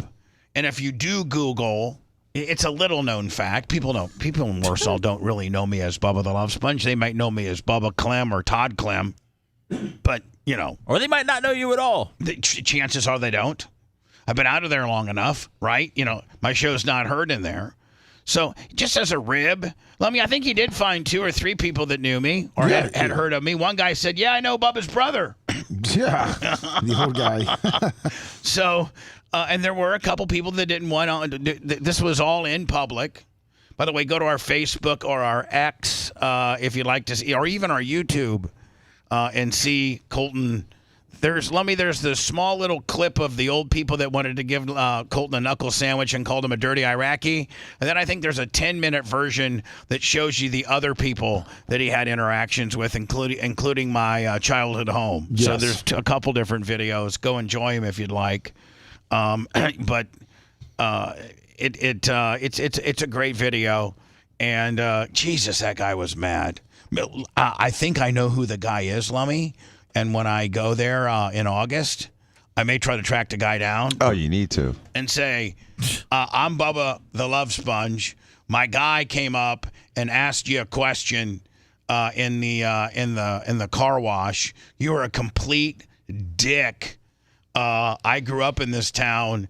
And if you want to give anybody a knuckle sandwich, go ahead and lay me one right now, because I will whip your ass. You could do kind of like a Tosh redemption video. Give the guy a chance to redeem himself. You know what? Actually, but you know what? He's going to be full hot, because when I roll up on him, I'm going to be videotaping. I know, but you don't look Iraqi. And that's what triggers him. Oh, Iraqis videotaping. I'm going to know. His name's not Jim, but let's just say it was. I'm going to approach him by saying, "Hey, Jim, I'm recording you. First of all, get that goddamn camera off me." I'm like, "No, listen, Jim.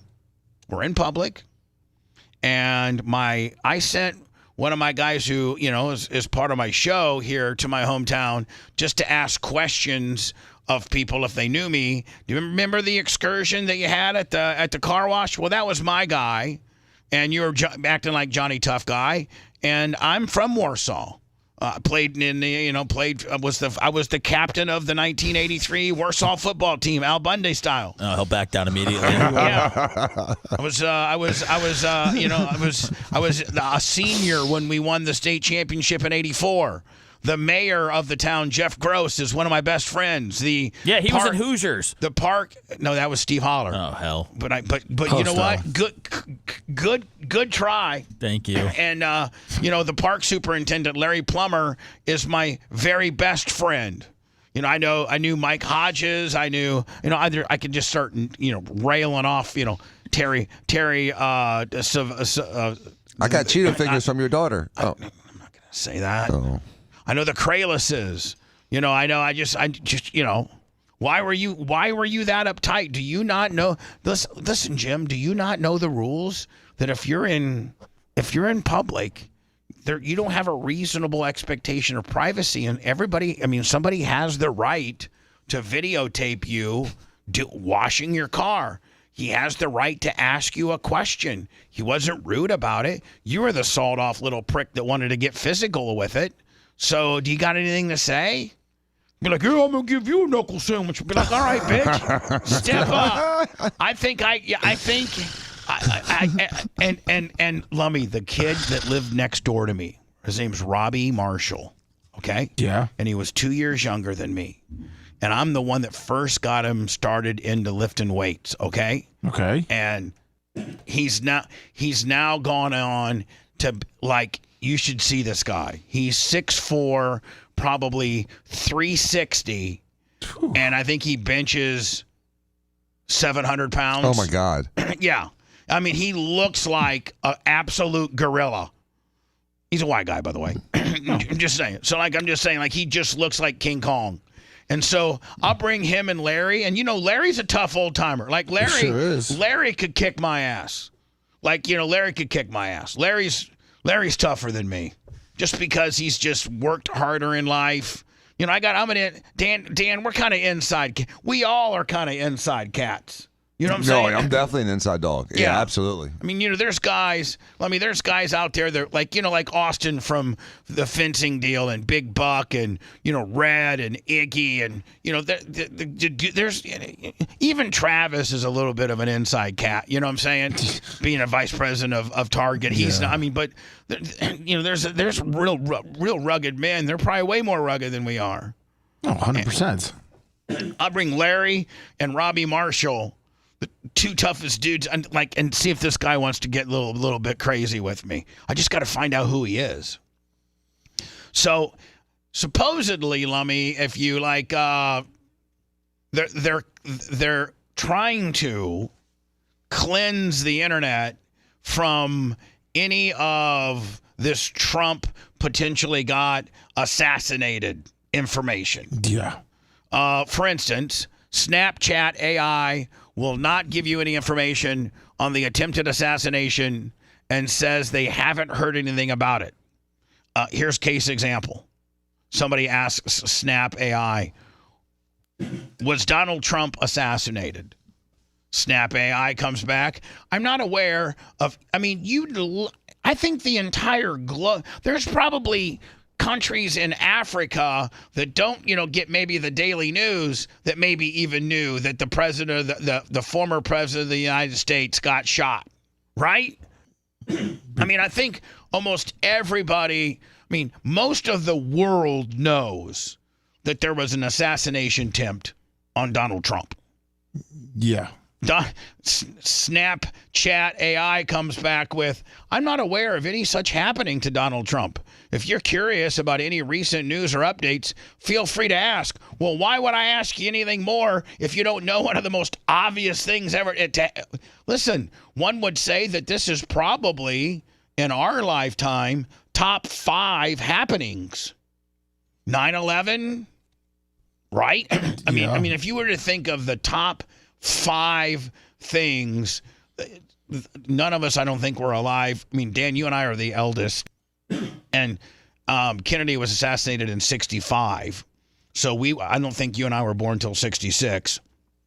So, like, from 1966 to now, what are the top 5 global happenings? Kim 19 Kardashian. When? From 1966 to now, all of us collectively. Seth, you said you had a suggestion? Kim Kardashian sex tape. You think? No, I know. The Berlin Wall coming down. All right, okay. Not in any certain order. Berlin Wall. 9/11. 9/11. Hold on, 3. Would you say Reagan assassination attempt? Yeah. I'm just writing them down. I'm not sure. 4. Columbine. Trump assassination. Wait, were you saying global or just America? America. 5. Columbine. So okay, and again, we'll narrow these down. I got Berlin Wall, 9/11, Reagan assassination, Trump assassination attempt, both. Columbine, Sandy Hook. Yeah. Sandy Hook. Vegas.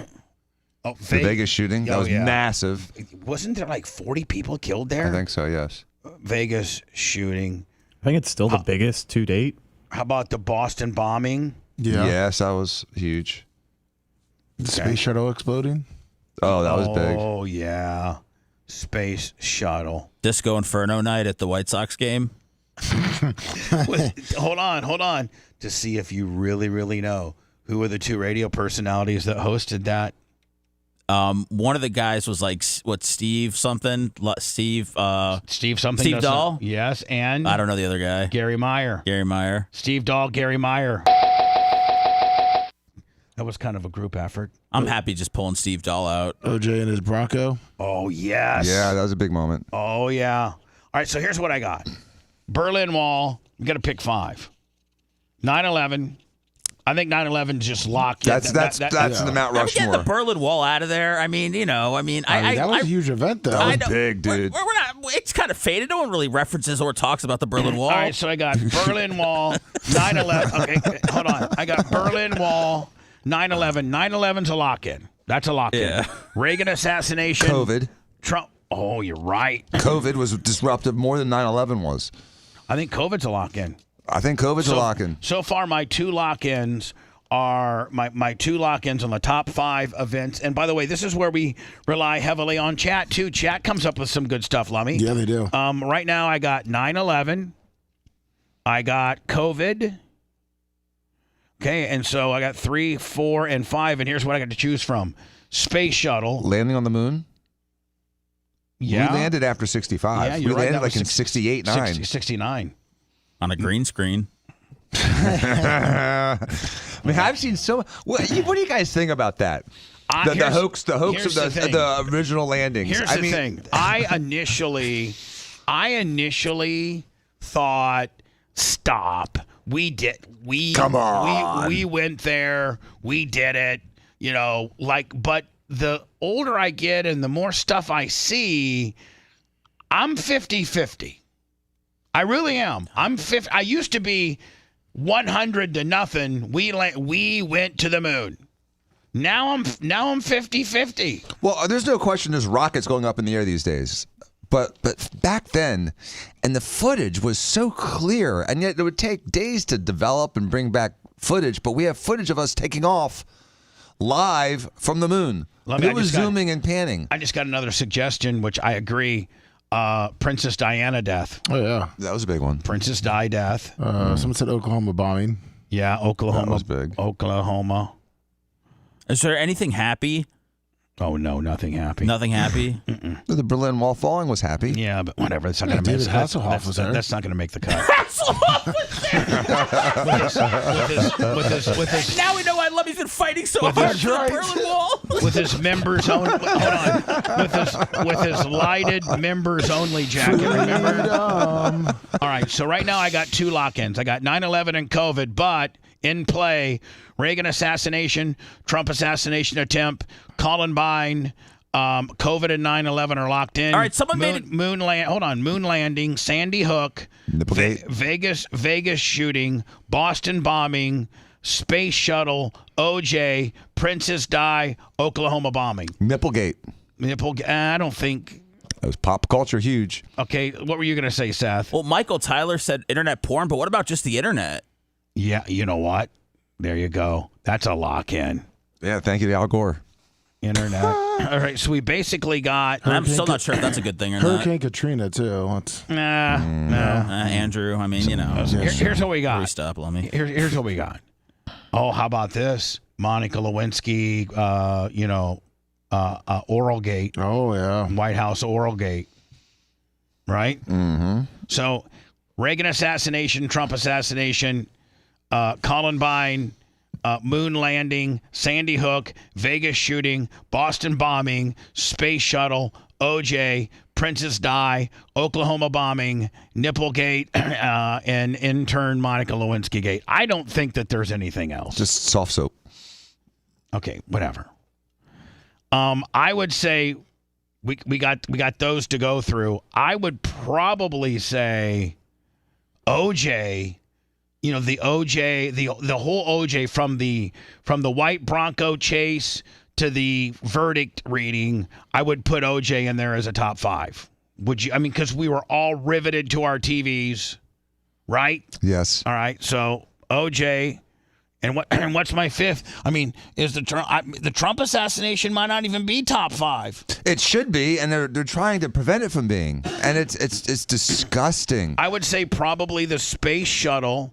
Which one? It blew up twice. The one that blew up from Challenger? not the one that was coming back into the that blew up over Houston because the tiles, but the one that blew up upon takeoff With the teacher? Yes, with the teacher. Yeah, that's Challenger. Right? So, Yeah, that was Challenger. My top 5 are 9/11, COVID, internet, OJ, space shuttle. So, man, it's looking like Trump. What about the Berlin Wall? I have Berlin Wall. That's top 10. I think that's really important. Yeah. I think it's more important than we're giving credit for. So anyway, how can something that's arguably a top 10 moment in most people that are under 60 years life and Snapchat AI doesn't know about it? Was there an assassination attempt? I'm not sure about any recent assassination attempts on Donald Trump. If you're interested in any specific news, let me know. Was there an assassination attempt on Donald Trump recently in Butler, Pennsylvania? You know, so a lot of times when you're trying to Google something, like you'll try to find one little bit more information, like the person's age or like where they're from, and just to see, Lummy, if you can get a hit on it. Hey, Bubba. Yes. I mean these stories are true, but this particular one is not true. This is a fake story. Seth, I tried it. No, the Snapchat AI one, it said it doesn't go past October of 2023 for the information that it has. So it said it wouldn't have anything that happened from July 2024. Well, here's what I got, because I thought it was BS too, because I keep trying these things. Like I was trying like the Google search, President Donald Trump, and then kept going up like Ronald Reagan. But I did on Snapchat, was Donald Trump almost assassinated with a question mark? It answered, I'm not sure about that.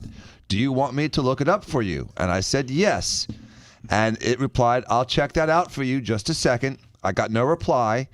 And then I asked, was there an assassination attempt? And it finally said, yes, there was an assassination attempt on Donald Trump. So it pretended like it didn't know, and then when I pressed it, it did know. So it's horse It shiz. pretended like it didn't know, and then until you really started drilling down on Like, it, yeah, and making it look stupid, then it finally gave in like your mom. Yep. After you asked her to go outside Wear down 8 times, and then on that 10th time, she's like, finally, go! Just get out of here. So it's BS, because they are absolutely trying to dissuade people from being able to see it and hear about it. And listen, here's the deal. These media companies and these social media companies, they are private companies. I don't think that anybody's obligated to tell the news. I mean, the news is an opinion of their interpretation of what's news or how the news unfolded. So like Facebook, Zuckerberg, I don't know who owns Snapchat, probably one. The Chinese. No, Chinese owns Meta. TikTok. Yeah, Snapchat is Facebook or Meta. Yeah, so, okay. Facebook/Meta, which I think is Instagram, Snapchat, Facebook. Yes. Google is Google's Google. And, it's their company. Most of those Silicon Valley / social media / internet stuff is ran by liberals, very, very, very liberal people, longtime Democrat supporters. It's their company. And I don't think anybody can tell Mark Zuckerberg that he can't put a filter on what's disseminated on his platform. Right. He has the right to do that. It's his Right. platform. They have the right to do that. But then to just call themselves unbiased is disingenuous. No, it is. But at the end of the day, we can bitch and moan about it all we want, but it's their company. And if Mark Zuckerberg calls down to ring, hello, algorithm, Facebook, hey, this is Zuckerberg. Oh, well, hello, Mr. Zuckerberg. Yeah, I want you guys to put a filter, some kind of the Trump assassination deal where we really make people have to jump through the hoops to find it. I don't want it to be easily found. You don't think he could do that? Absolutely. Not only can he do it, he's probably doing it. They determined that they did that. And he has the right legally to do it. He does have the right to do it, and they determined that they did that during the 2020 elections. And guess what? He didn't get in any trouble for it. No one gets in trouble for it. And I mean, hold on. It took Elon Musk buying Twitter in order to get into the Twitter records and files to be able to show that Twitter, while they were not owned by Elon Musk, participated with the FBI on some stuff that they quelled or didn't allow out. David Bridges, $50. Or pushed harder. But it was shown that Twitter actively participated with the U.S. government to determine what might be and not be seen on Twitter platform. And the deplatform Donald Trump, deplatform all these. There was a lot of, we got deplatformed. And we're not even that political. We didn't get deplatformed for saying we like Trump, Biden sucks. We got deplatformed for that Greta Von Thornburg bitch. And you know what? Look who ended up being right on that. You. Me. It's like, shut up, kid. Go to school. The private jet you took to get over here, it was a bigger carbon imprint than anything that you were trying to... Remember when you thought you had that huge rack and somebody just digitally enhanced it? If you liked that segment, then you'll definitely like the new redesigned BubbaArmyHQ.com. We'll be back to the Bubba the Love Sponge show after this.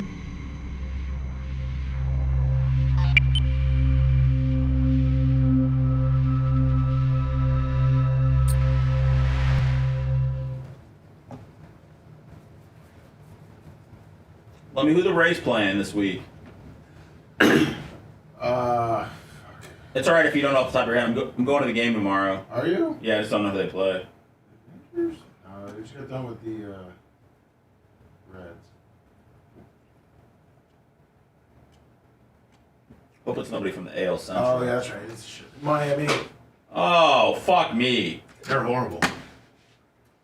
I would only go if Jazz Chisholm was there. Fuck it. Where did he just go? Yankees. Yeah.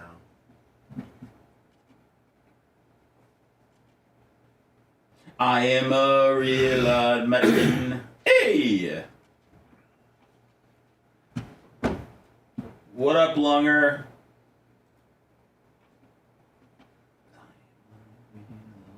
And isn't it amazing just that one little movement on the right machine? And it's the difference between life and death.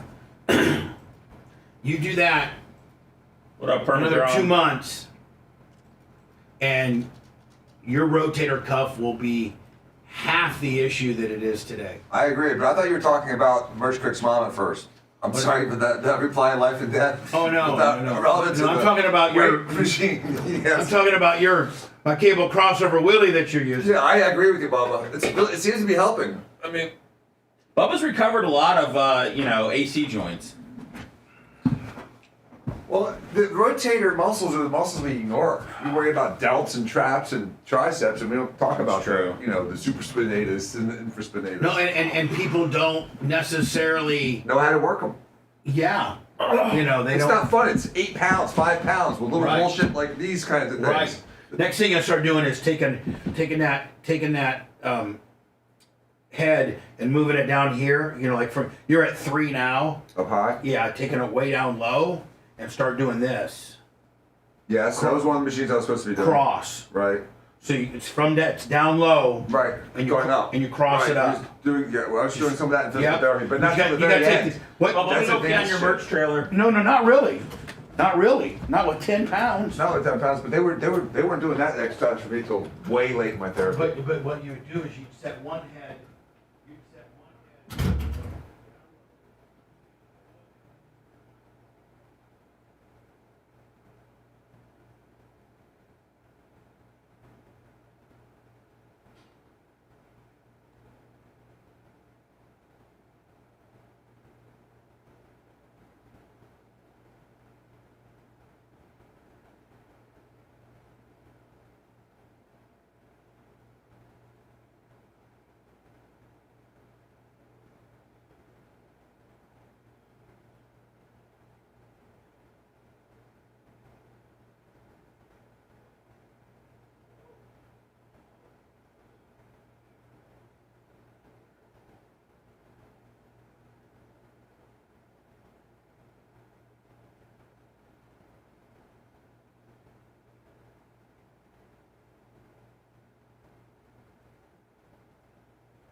You know, see, don't buy one when you're here 3 days a week. Yeah, no, I won't.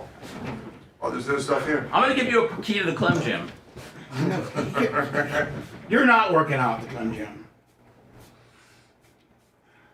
Because you talked crap about it. I do the jail workout, sit-ups and push-ups, bitch. Okay, go ahead. Okay, I do. Okay, perfect. I can and I will. You want to fight? In 6 months? But, you don't expect that from a guy you're challenging. You know.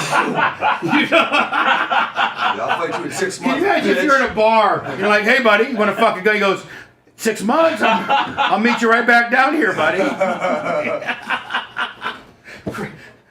January 1st, New Year's Eve.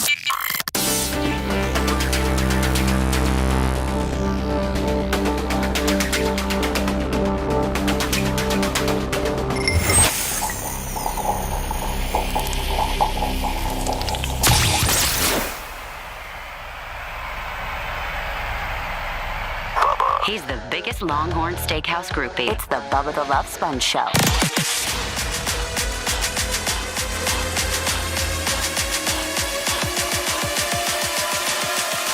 Lummy, we got to get us some Super Beat Heart Chews, my friend. In fact, you owe it to yourself. It is one of the best things you can take. I mean, you might take all kinds of vitamins and what have you, and that's great. Maybe a one a day and a baby aspirin, but man, I guarantee you're not doing for your heart what you can, your cardiovascular health, what you can by taking Super Beat Heart Chews. Paired with a healthy lifestyle, the antioxidants in Super Beats are clinically shown to be nearly 2 times more effective at promoting normal blood pressure than a healthy lifestyle alone. There's nothing you can buy at your vitamin store that can do more for your heart healthiness than Super Beat Heart Chews. Period. They're the #1 doctor, pharmacist, and cardiologist recommended Beat brand for cardiovascular health support. Double your potential with Super Beat Heart Chews and get a free month's supply of Heart Chews on all bundles, and also a free full-size bag of turmeric, Lummy. Yeah. Those chews are valued at $25, and it all starts and stops by not going to superbeats.com/Bubba. Got a whole new deal for you. BubbaLovesBeats.com. They can really dial in the Bubba Army, Lummy. That's how we got the buyback. That's how we got, a re-up with them, because the Bubba Army has been buying a lot of Super Beats. They're very good for you. They're unlike anything I've ever promoted, and they do work. So we're hyper bubbing it, Lummy, by really knowing where the orders are coming from, by having my own domain, and that's BubbaLovesBeats.com. Get this exclusive offer only at BubbaLovesBeats.com. Thanks. For those that are potentially traveling, Seth had sent me that he had gotten some correspondence for some Bubba Army saying, give me the dates that you're going to be in November and maybe the particulars, because I'm going to travel from, I don't know where he said, but there's people traveling in to Orlando, Lummy, when we do the Bubba Army Content House. Yeah. And then the Saturday meet and greet. We're all working on, we got the house, and we're working, and we got a list of, I think, 35 or 40 Bubba Army royalties that want to be part of the Friday night supper. Yep, about that. How many do we pick? Well, you were up between 2 to 5. That's what you said. Between 2 to 5 people. Seth, help me out here. 5? 2. Dan? 3. Mach? Oh, I wouldn't say bring any of them, to be honest with you. Oh, yeah, it might get in the way of me doing my gym workout. Absolutely nobody. Rhett? 2. 2. Lummy? 4. We'll make it 3. That's kind of the middle, right? So do they get a +1? No. Oh, hell. Okay, I'm just asking. That's gonna be a question. Yeah, like if Buck would go, he'd want to bring his wife with the big jugs. Cooper Lebs will want to bring his wife. Yeah, it is a +1. Okay. So that's 6 total. And and Lummy, we'll get to that here soon. But the dates are November 15th and 16th. if you're going to get a hotel, I would get one on the west side, like in the Kissimmee area. That's where we're probably going to be having our meet and greet, kind of in the Kissimmee area-ish. So if you're going to get a hotel or something like that, that's kind of where. Seth, wouldn't you agree that's kind of that you don't want to get one in Sanford or downtown Orlando? You're going to be 45 minutes from where we are, Right. Whereas Kissimmee, you're 15 minutes away from where we are. And the Kissimmee hotels are probably cheaper than Orlando hotels. Oh God, I would say by 100 at least. Because you're not really, the minute you go back past Disney, things start. Man, you go to Lakeland and it's practically free. We're going to meet at Gatorland for the meet and greet. Right. Oh. November 15th and 16th. I'm working on several different places right now, Lummy, where the 16th party is going to be. That's going to be open to the public. It's our first kind of off-the-grid, non-terrestrial radio, digital podcasting fans. Like, the only way you're going to know about this, well, I guess you could be listening to us right now, Lummy, in Fort Walton Beach on 103.1 or AM 820 in Tampa, or 98.3 over there in Largo or something like that. God, Macho Man, I can't believe how strong that Pinellas County translator is. Jesus, 98.3 is a blowtorch in Pinellas County. You must got that thing all juiced up. Yeah. I have no comment on the matter. Yeah, I don't know. I'm just trying to get the air conditioning fixed right now. Oh, yeah. Oh, and don't forget 1340 The Bull in Phoenix. Maybe you're listening to me on 1340 The Bull. The bullshit. This is crazy, Bubba, because I originally just thought like people from these we picked these areas that we're going to go to based off of, we have the numbers that a lot of people listen to us, but I really never thought, like the guy that sent me a Twitter like DM, fly-ins. Jay. Yeah, Jay goes, stroke. Then he goes, my son and I just booked our flights to Orlando to meet you guys, and look what happened. It's my birthday weekend. Keep up the great work. Yeah, it's going to be awesome. We're going to get we're strategically picking these cities that we're strong. We have huge numbers on podcasting, Facebook, YouTube, X. You can get into the back end, the business dashboard end of all of these, and they tell you, they can give you some better, better metrics as to where your audience is from. And almost every one of all of our Facebook, YouTube, Instagram, podcasting, Orlando is our number 2 market. Do you want to say the cities that we're going to go to? I think I did. Did you say? Oh, okay. I thought I did. Did you? I don't think you did. I thought it was going to be Tampa, Orlando, Miami, Charlotte, Philadelphia. Yes. That's what we're looking at, and trying to get that all done in 1 year. So, and we're gonna. It's the last one will be in Tampa. So it's looking like Orlando. It's probably the next market's going to be Miami. Oh wow, okay. And then the next market will probably be Charlotte. I'm sorry, probably Charleston, because I'll get the Charlotte people in, and then Philadelphia in the winter. No, we're not. We think we're doing one every 2 weeks. Well, I don't know. Like the Miami one will probably be like, It would be cool to go somewhere really cold. Because we're not used to any of that. So yeah, here you listen. You bitch over not having thick enough water. You think you're gonna? They got thick water in Philly. Yeah, well they also got negative 14 too. Well, so I'll stay inside the content house then. All right. Well, anyway, Jeez. Miami. If I was to put dates on these, I would say probably Miami, maybe January. That's cool. Right after Barb or before, I don't know. Charlotte, Lummy, Charleston, I'm thinking maybe spring break-ish, maybe May. Philadelphia in the summer, and then Tampa in the fall. Nice. Tampa like a year from, like the fall. Lord willing.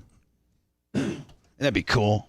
It would be cool if we pulled it off and it went well. It will be, and it'll be live as we're at. We got was it a 5 or 6 bedroom home in Orlando? 6 sleeps 14. We'll be live. We'll be live most of the time on YouTube. We'll have Gary Cantrell's coming down to roll some B footage to put some stuff together with Rhett. We'll have Tuttle and Colton there for security. They're our whack and slut security system. We're gonna have Dan in there.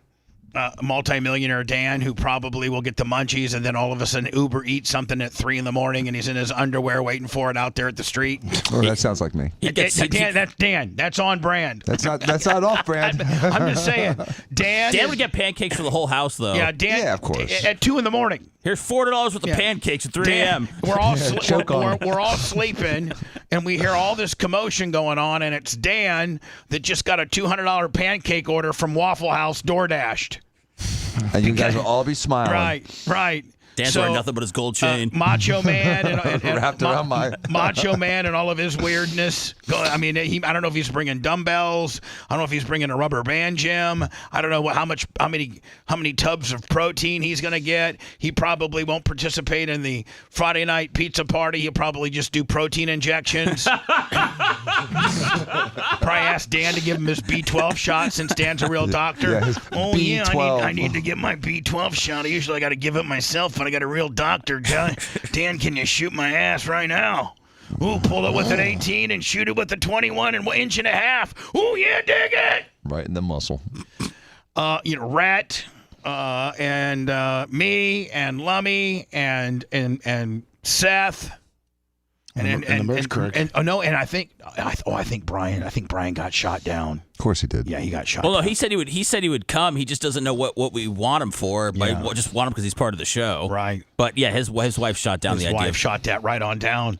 Meanwhile, Romina won't even have a chance. Oh, Dan will just say he's going to a medical convention in Orlando. Training.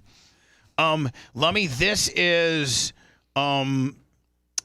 more, and again, new footage from the July J13 shows police had the building surrounded for over a complete minute before they opened fire. Why didn't they get the shooter down? Why didn't they pull? One would think if you saw that guy up there, you could at least radio. They said the radios weren't. They couldn't get a hold of. Secret Service. Like you couldn't get. You should have a direct line to the guy that's on stage that says, Unit 10, I'm declaring emergency. Pull the president off the stage now. How long did that take me? 4 seconds? Yeah. Boom. They have a team that's, kind of like crouched down by the side of the stage. That's why those guys got there. They have a stage team. And the stage team did their job. They were there within seconds, and they basically provided a human blanket for Donald Trump. If that guy would have shot any more and been more accurate and not killed the firefighter and wounded the other people, but the shots would have been going down towards where the president was lying, those agents would have taken those shots. They said those are the Trump appointees that are always around Trump. The other people there are obviously DEI hires. Yeah. And newbies. Yeah. As he's been denied I don't know how many times for extra detail. And so they had eyes on the dude, and within a minute, there was a minute that they just, I don't know. I'm not going to blame the local cops because I'm sure, Lummy, that they were, radioing back and forth. The problem was they didn't have a line of communication to the dudes on the stage.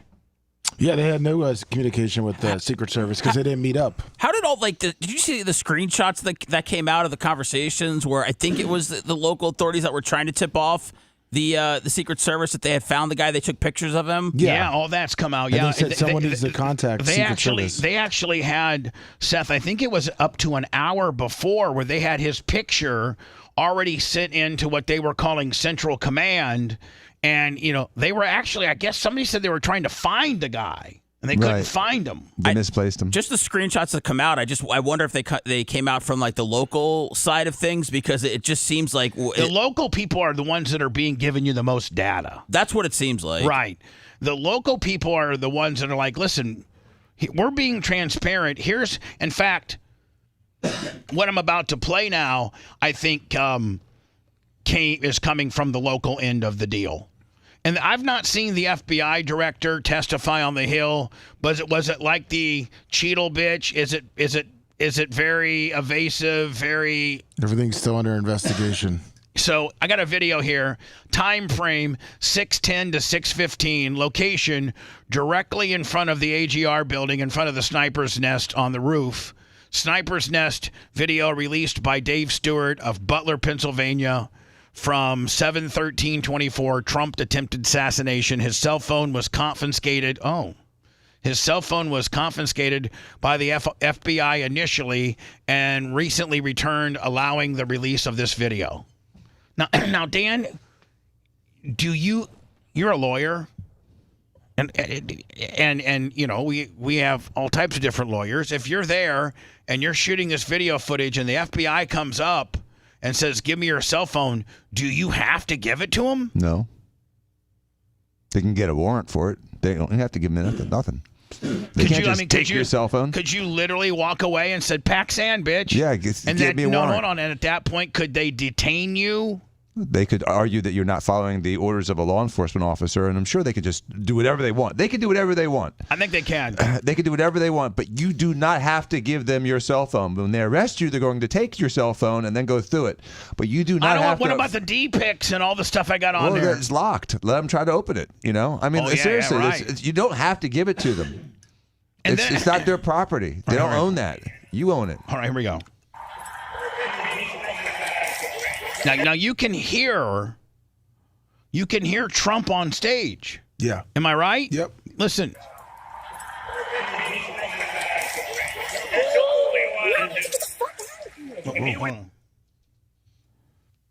Somebody already dropping the F-bomb. They're saying they need to get out of there. Now, so you can see this Pennsylvania state trooper, he's at whatever is on top of the building has him so concerned that he has his sidearm drawn. Which is something that is a big deal for a policeman to do, because if you draw your sidearm, you got to write a report for that, right? Right. If you you pull that thing out. That's why they have levels of less lethal. They have pepper spray and they have a taser based on levels of severity. So when you have your sidearm out, when you have your gun pulled out of your holster, and you're walking around you are, at a 10 when it comes to concern level, right? Yes, you would think so. There's fucking cops surrounding this Hold on. This woman here's a potty mouth. She's saying, these effing cops are surrounding this building. entire fucking building. God, Jesus, God. You Pennsylvania white trash. God dang, shut up. I gotta let my dump build back up. Stand by, everybody. I need like 8 seconds of quiet. It's gonna be very awkward, but I need it to build my dump back up. Here we go.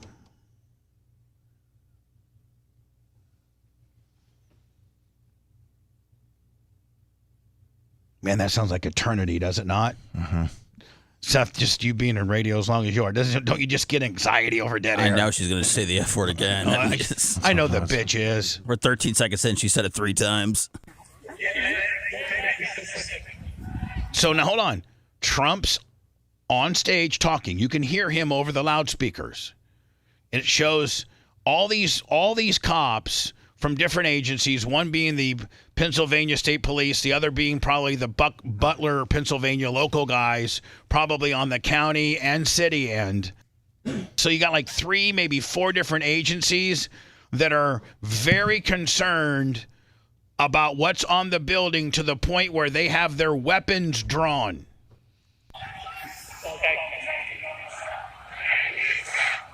There's something going on in this building. Instead, I'm here with you fighting like hell to get a senator elected and to make sure. Oh my God. There's somebody in this building. And it's not easy because we have millions and millions of people in our country that shouldn't be here. Dangerous people, criminals. We have criminals. There's Rhett right there. See, there's thick Rhett. Red hair, thick. Yeah. And now, it's so. And people are already running. Yeah, that's what I'm saying, Seth. Like, it's so. This is interesting. It's so concerning that the people kind of know that it's a bad situation. The Secret Service is inside that building, right? No, local law enforcement supposedly is inside it. Okay. We're in the building next to it. But as you can see, like the people know, they're like, man, we're going to get the hell out of here because there's about some stuff ready to go down. You know, they fire an alarm if there's a lightning strike within 15 miles of a field. You would think that anything suspicious, there would be a little button you'd press and it would clear the stage. I mean, remember how fast they cleared us out of the Tampa Tarpons deal when there was a lightning that hit in Land O'Lakes? Exactly. I mean, a lightning strike in Land O'Lakes, 14.6 miles away. Canceled the game. Right. And I mean, like, you know, they made us take shelter immediately. But there's a guy on a roof 100 yards from the president. And they're like, oh, now let's just let him keep talking. But don't you think the snipers would have been wondering why all the cops were walking around a building with their guns out? It seems like the cops were acting on their own information here, right? Yeah. And not like they were. Because they weren't on the Iggy. Right. Yeah, well, no, hold on. None of them are on the same frequency, so they really couldn't communicate. Being like, Jim, what do you see over there? I mean, probably interdepartment-wise they were, but you might have had 5 different departments: Secret Service, Homeland Security, Butler County Sheriff's Department, Pennsylvania State Police, and I don't know if Butler is a city and they have their own city cops, but Butler City. Yeah, but I mean, so you could have had 5 different agencies. None of them are on the same, like I think that Clown show. I think that the Secret Service should have a common channel that all municipalities have, that when they go do efforts that involve other municipalities, they're like, hey, listen, we all go to 434.286. And most of these, because we have track radios at the racetrack, a lot of them are programmable where you can actually program the frequency in. Mm-hmm. So the Secret Service could tell these are probably all in the 700 levels because I think that's where they're protected. Well, they said that normally what they do is one Secret Service gives them one radio from them and the cops give them one. So yeah, well, there's always a line. Sure. But what I was saying is if they have snipers by the stage, wouldn't a sniper or someone looking out wonder why there's 8 cops walking around with their guns pulled? Or better yet, wouldn't it just be really, really cool if the police officer that we just saw draw his weapon? So he thinks that whatever he is seeing on the roof or whatever he's hearing the threat level is serious enough to draw his gun, that he could have a direct line to the boys on the stage saying, Secret Service, pull him off the stage now. There would be another option that I've thought about over the last week and a half. And I'm thinking, like, what would I do? What would I do if I can't get a hold of the Secret Service? You gonna start doing chest compressions on Trump immediately? No. When I see that suspicious guy with a gun on the roof and I can't get a hold of the Secret Service, what do? Just start shooting my gun in the ground. That'll clear the stage. That would be an alarm. You can blow a whistle all you want. That may or may not do anything. But if you just start firing your gun to the ground, 3 rounds into the ground, all of a sudden everyone clears. Here's what happens. You weren't authorized to do that. Your superior is up your ass. Oh, I know. No, I'm just saying you're probably your police career is over. Yeah. And, so all these guys don't want to lose their pensions. And, I mean, this is, being a cop is really a crappy job because of the humanity you have to deal with. But, I know, like my buddy Chad Geary has 30 years on. And, you don't want to lose, you don't want to be fired for doing something. You just want to not blend in, but you don't want to, bring attention to yourself, even though it would have been what the heroic thing would have been is somebody, if a guy's laying on top of a roof and you maybe you can't get to him, but you can start laying lead on him. He's going to be so uncomfortable, and you're hitting his ankles, or maybe you can't get a kill shot, but you're laying lead, and he's hearing all these all around him, and all these ricochets and stuff like that. You get 4 or 5 guys laying lead in the guy's direction, he's not going to be able to sight up Trump and get those 7 shots off. No, he's going to be more worried about not getting hit himself because you're laying lead on him. And as you're laying lead on him means he cannot turn around and use the weapon on you. Like they said, remember the 2 guys hoisted themselves up and the one guy saw them, but the bad guy pointed the AR to him and they dropped down, and was within 3 or 4 seconds of that he started firing because he knew he had been discovered, and that's when he had to start laying. That's when the bad guy had to start laying lead down. Well, if those two dudes, Dan, literally, he said, "Okay, listen, I'm going to re-hike you back and just start laying lead at him." Like you said, that's the same as firing 3 into the ground, but more effective, I think. Yes, but any gunshot would have cleared the stage. As Yeah. soon as there's a gunshot, the Secret Service would have rushed up and protected the president. But what if you're the guy that does your Yosemite Sam and you put 3 in the ground and they tackle the president and they put him in a car and there was nothing up there? Yeah, it was just some guy. And I mean, you'll never work again. You won't even be a mall cop. Yeah, but that's why again. I know. It's being a cop is all about sometimes making that last second discretionary. And that's what separates. That's why they're doing it, and I'm not. But also, they've been wrongly vilified so many times that they're gun shy themselves. They're afraid. Here's the most. Anything. Oddly enough, as the footage that I have up on the screen. Oddly enough, the most problem number 1 is why don't we have a couple good guys, a couple cops on the highest thing of all, the water tower? There should be a guy here and there should be a guy here, right? Covering off. I mean, this guy can cover, this 180 and this guy can cover this 180. Boom. We got they would have seen the guy they would have been able to pick him off. Why don't we have more shots of that water tower? There's suspicion that there were some shots that came from the top of the water tower, and I don't have any good video of that. Why not?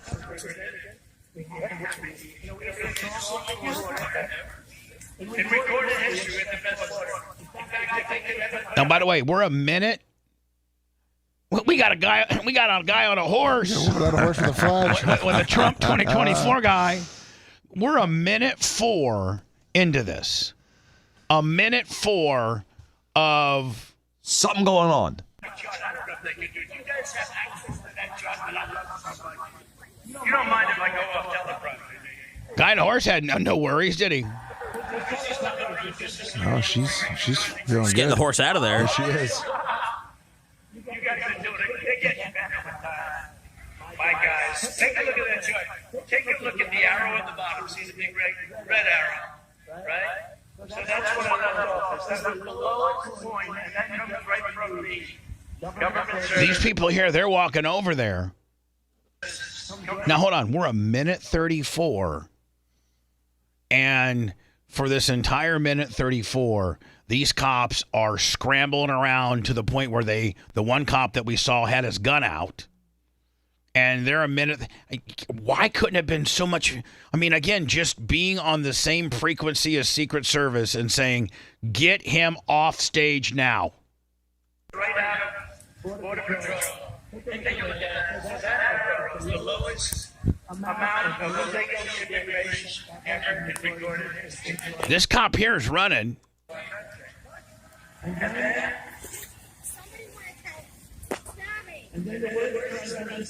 Did she say somebody's stabbing? It sounded like that. I couldn't hear what she was saying. Sounded like it said somebody's stabbing. Listen. Hold on, let me back it up a little bit here.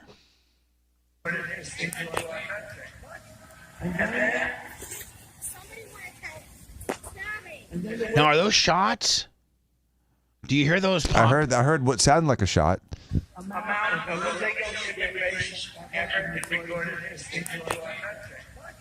And then,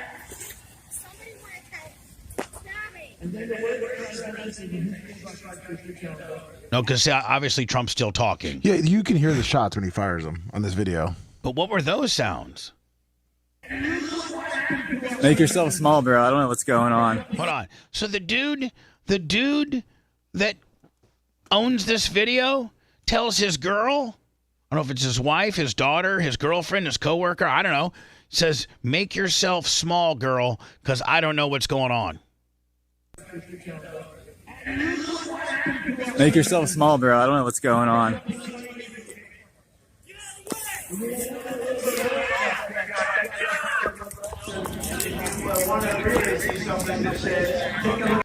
Dave Smith, red shirt, video from bleachers at Trump rally. Well, the cop he screamed he's got a gun, right?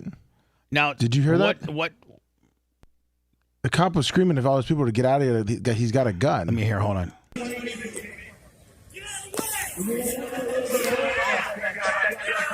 Yeah, get out of the way. Jeez. Now, what's the guy in the red shirt represent? That's the guy filming. Oh, okay. There you go. Hold on. Let me go back.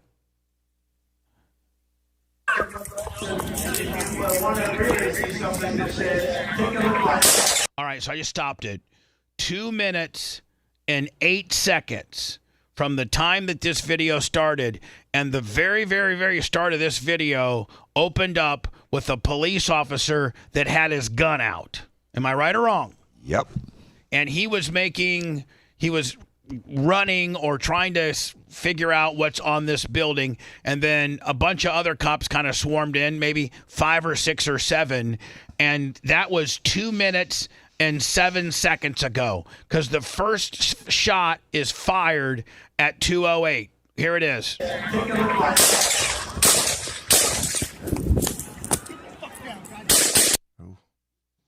had to. Guy said the F word. Get the F down. Now you can tell. Hold on. Here's the one thing though, Dan. You can tell the kill shot because I think the government had a way more powerful rifle than his little. I mean, an AR-15 is nothing to sneeze at, but it's not a sniper rifle. I don't know if they got a 30-06 or they got a double-aught, but I don't. The traditional sniper rifle is a 308 or 7.62, but now they've been moving up to 300 Win mags, which is a really powerful round. Oh my God! So it's either 300 Win mag or a 308. It's 308 or a 300 Win mag, and those are like made to like shoot a moose or something, right? Well, a 308's great for a hog. A 300 Win mag kills anything in North America. Yeah, and what just absolutely blows them up. Well, a 300 Win mag, you can shoot someone from 1,500 meters or yards, whatever you want to call it. A 308's only good to about 1,200 meters or yards. Hold on, listen. So this is the bad guys. Didn't hear the final big mama come in. I think it's the last one you hear. Listen. Right there. Just listen to the difference of 223 versus 300 Win mag. Listen. Hear that? Yeah. It's a different sound. So basically the guy in this video knew what was going to happen before the Secret Service did. And the cops did too, so to the point where he started videotaping all the activity around him. Man. Yeah, well, all of this just really makes the Secret Service look worse, right? I mean, my guy from Secret Service says it's not an inside job as much as everybody wants to make it. It's just a lack of hiring the right people. It's a influx of veterans like him that have quit because of Cheadle. It is dereliction of duty, bad leadership, and it was the perfect storm of ineptness that caused this. This was not the Democrats trying to kill Trump. Although stranger things have happened. You really think that the government didn't kill JFK?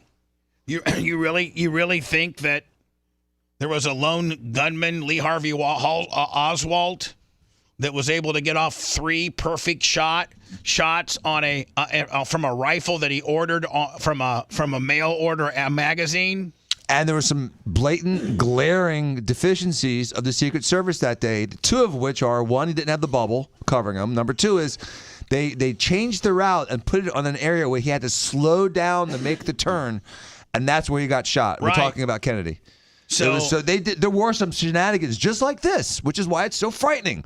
So many balls were dropped to give an opportunity for something like this to happen, and then as it's happening, they're still not responding adequately. No. It's sketchy, man. Here's the deal, something's man. wrong. Had the FBI, had Cheadle started the transparency, Cheadle knew there were 7 cartridges. Listen, 7 cartridges on the roof is great information to solidify and validate your position that there's one shooter. So Why couldn't Kimberly Cheadle say, how many times did they ask her, how many cartridges are on the roof? I'm sorry, I'm not, I'm going to have to let the FBI. Well, if you just, 7! That doesn't put anybody in jeopardy. It doesn't risk your next time the president goes out and it gives anybody an inside Iggy or an advantage to kill. No, it's the facts. There were 7 cartridges, meaning there was one shooter. They won't even give us that. Up until recently, the FBI guy finally came out a week after Cheadle and said there were 7 cartridges. So what's the big? I mean, I think Cheadle I think she should have been fired. I think Disco Joe, Sleepy Joe should have fired her the next day. But she was hanging on for dear life. And one of the things that they really were pissed about is that she just wouldn't say how many cartridges they found on the roof. That was very important to the congressmen and men and women of Congress that were blistering her with questions. She wouldn't answer it. Why couldn't she have? Nobody has been transparent about this situation from the get-go. To me, it looks like the government why don't you just say, we screwed up, we messed up? This comes from a lack of prep, a lack of the fact that we've been on a DEI hire deal. We've not hired the quality people. The veterans that worked here left because of Kim Cheadle. No. The more that you don't talk and the more that you don't give us the information, the more it makes us think that it's an inside job. Right? Yeah. When the truth may not be fun, and the truth may not make you look so good, but it stops. The last thing you want is that this is an inside job and there were multiple shooters. That's the worst thing for the department. Listen, the department saying we screwed up, we dropped the ball, that's bad, but it stops. The more than one shooter conspiracy theory is far worse for everybody. And if you would just be honest with people, maybe Lummy, maybe now I saw where I got a couple of stories to talk about. I think the FBI director and I think the truth is starting to come out now. Slowly, but as to what happened. But it's mixed with misinformation, and so I would love to know the real truth, but I can't find out what's real and what's distorted. And what about like the reports that there's cell phones that went back and forth from Crooks' house to the D.C. I mean, you hear about that now, that buzz? That there's some contact between him and D.C. and that he actually been to the range multiple times and was actually a decent shot. I didn't know that. I did see, though. There's all kinds of stuff. I don't know that to be true. I don't know that to be true. We would have to verify that.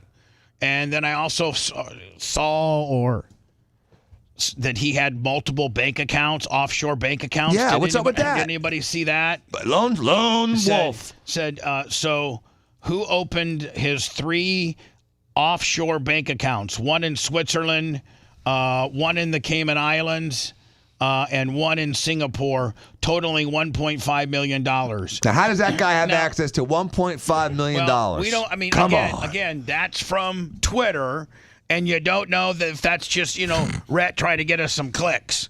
You know what I'm saying? We don't know. I would like a investigation into that information, and if that's true, we got a problem. This was an inside job. If this guy's got 3 offshore bank accounts with a total of $1.5 million, and there was cellular communication between him and the FBI, and that he was actually more trained than not. Now, we don't know any of that to be true, but we should start sniffing around and validate what of that is true. And if there's any of that that's true, first of all, if he had 3 bank accounts offshore with 1.5 million, that's a big piece of information. Yeah, that's a huge piece of information. The government needs to be looking into that immediately. I don't need to get that from my Twitter feed. I need the FBI guy to tell me. Right. So they paid him 1.5 to pretty much do a murder by suicide or whatever. I guess but you know what, Seth? We don't know. We don't know. We don't know if that's fake or not. Like that could just be Lummy and Bubba trying to get some good clickbait. I mean, we need to think of the most outlandish things about this kid. You know what I'm saying? Yeah. I mean, was he transgender or not? I kept hearing mixed things about that this guy was a transgender kid. I don't know if that's true or not. In me and Lummy's story, it is. He sure is. Lummy, transgender kid with 3 offshore accounts.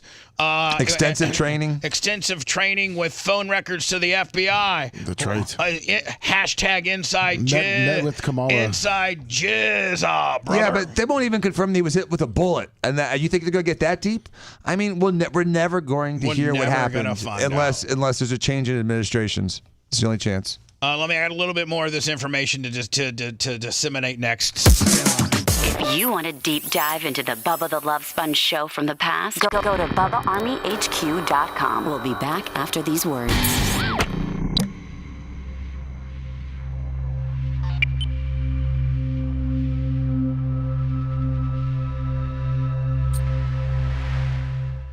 See you, Dan. See you on Friday.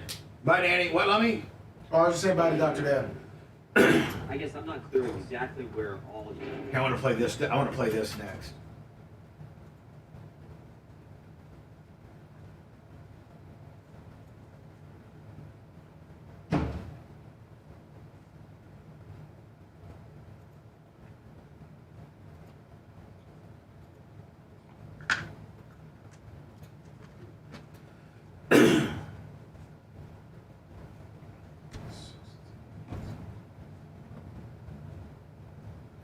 This reminds me of something Seth would do.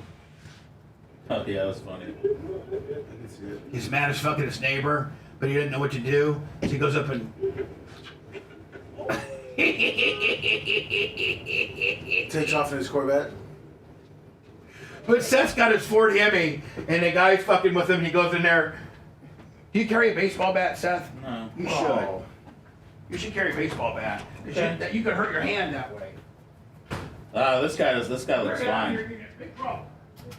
That guy's rugged, man. I bet he was shaking his hand in the car though. He fucking he walked back like he didn't hit shit. Yeah, he's probably like, oh fuck. What up, Chip?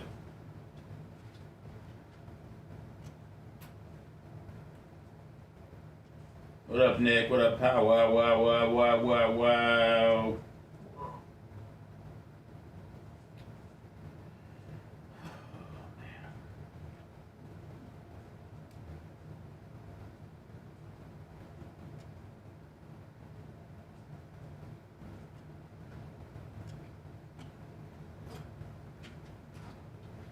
Thank you, Chip. I know you just started. That's right. Thanks for checking them out.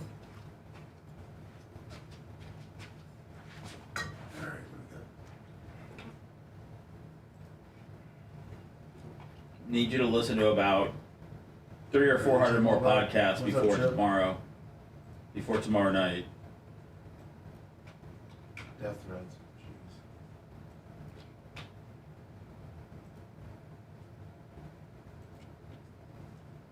Oh shit, well that goes back pretty far, man. You're all good. I look forward to the day you catch up to where we are right now.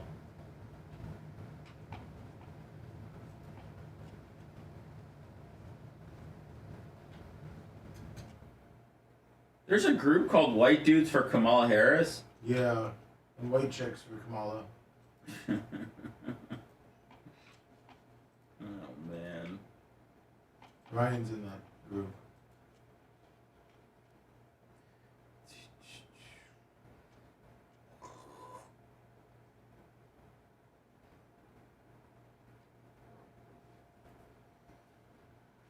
Oh, this water.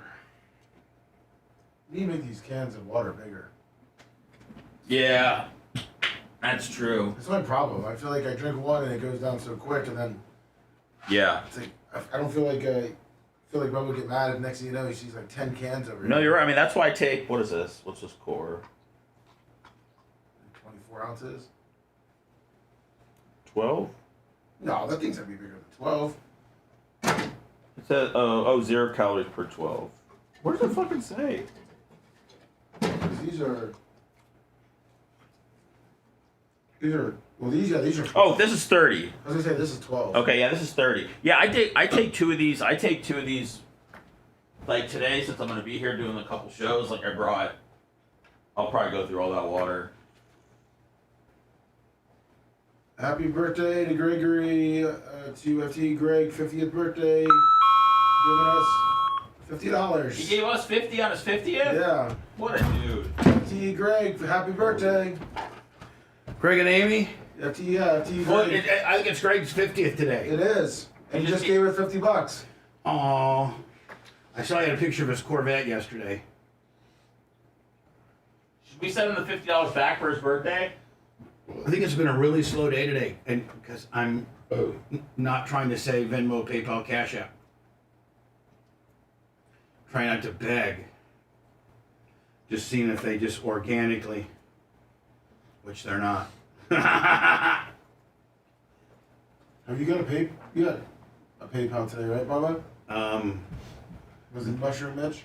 No, I didn't get any PayPal today. Oh.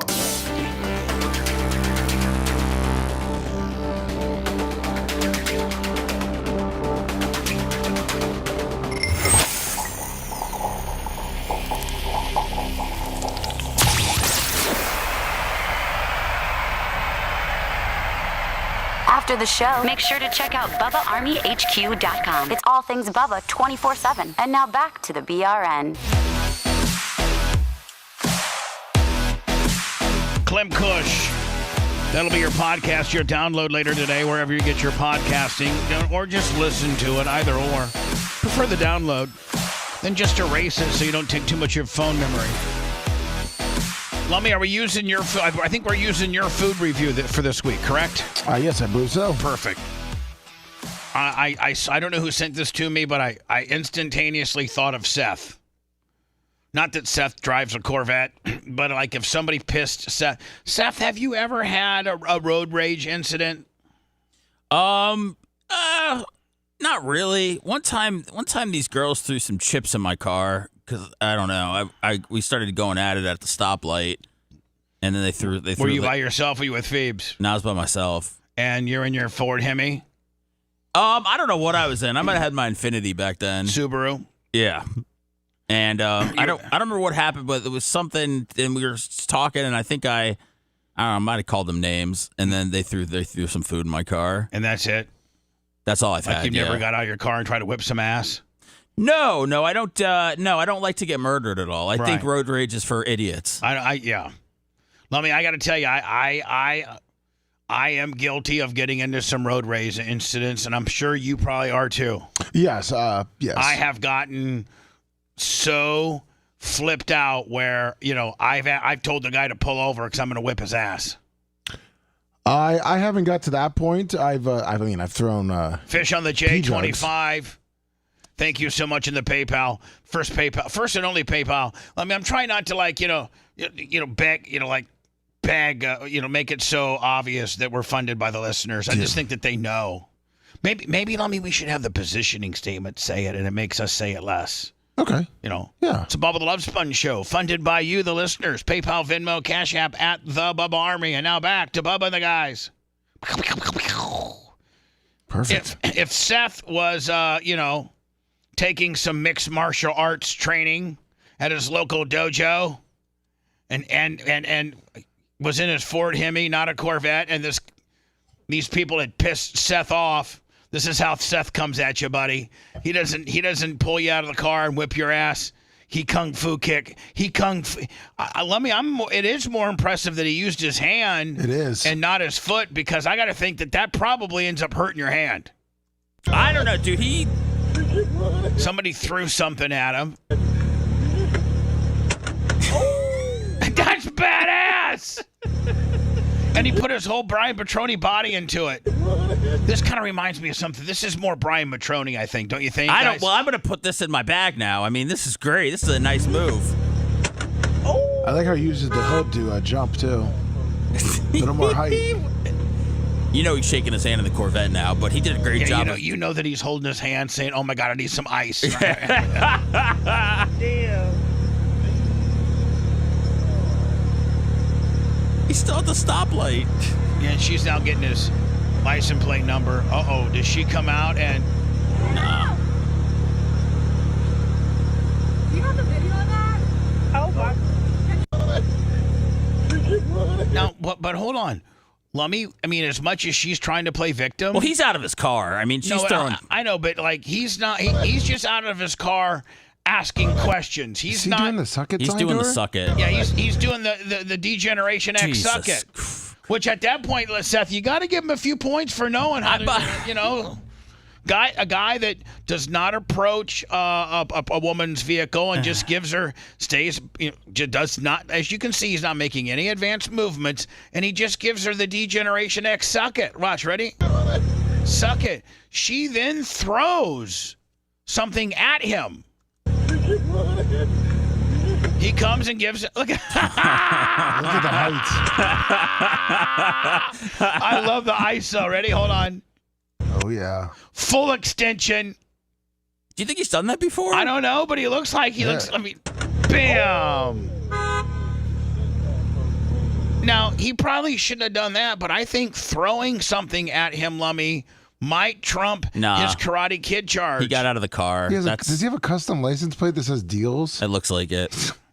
Yeah. Bubba, I mean, how many, if that was you or that was somebody else and a guy gets out of the car, I mean, how many people are going for their gun? Me. Right away, as soon as the guy gets out. Me. So. Oh, yeah. We were supposed to get a local SWAT team. Again, the only people that are being transparent on this whole deal are the local people. And they're talking about, listen. We were supposed to get a face-to-face briefing with the Secret Service snipers whenever they arrived, and that never happened.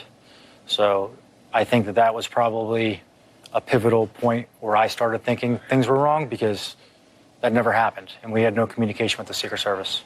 You had no communication with the Secret Service at all on that Saturday? Not until after the shooting. And by then? It was too late. I mean, that is absolutely 100% on the Secret Service. Period. I think is this the FBI director, Lummy? I guess I'm not clear exactly where This all is you the, said. this. I think this is maybe the chair of the committee. This is a congressman or the chair of the committee asking the FBI questions about this Trump assassination deal on Capitol Hill yesterday. Shell casings on the roof, so 8 bullets were fired. We obviously know that Mr. Comparatori lost his life. Two other rally goers were injured, seriously injured, and then the one that hit President Trump. Does that account for, were some of these individuals hit multiple times? Where did all 8 bullets go, is I guess my question. I don't have that in front of me. I'm happy to circle back and get that to you. It's assuming we have that information yet. As I said, I think I mean, you've got to have that information. You know where 3 of them went. One of them grazed Donald Deere. One of them killed a guy. And 4. Yeah. And then 2 others got injured. So there's 4 of the 8. With respect to former President Trump. I think they said, Lummy, that the forklift behind, there was a forklift front end loader that was holding one of the flags. I think it got hit. You can see it got hit and the hydraulics start going down on it. Oh, really? Yeah, I think you can. I think I've seen footage of that. There's some question about whether or not it's a bullet or shrapnel that hit his ear. See, come on, man. I think they ended up saying it was a bullet. I know, but the FBI director, stop. A bullet or shrapnel. Does shrapnel make it less of an event? So it's conceivable, although as I sit here right now, I don't know whether that bullet, in addition to causing the grazing, could have also landed somewhere else. But I believe we've accounted for all of the shots and the cartridges. So let us get that. It's my understanding that the very first one was the one that hit the president. Is that the very first shot, or is that not accurate? I don't, as I sit here right now, I don't know the answer to that. I believe we know the answer to that. I just don't have it in front of me. Why not bring that? Yeah. And not only that, but it was. It was. Do you think that if you look at the Trump footage and you hear the first shot, that's when he grabs his ear and starts to kind of figure out what's going on. The other shots are zinging. They're going left of him as he's crouching down. But yes, I mean, I think I don't have that information. I mean, I think if you're the FBI director, you're saying I don't have that information in front of me, which I should.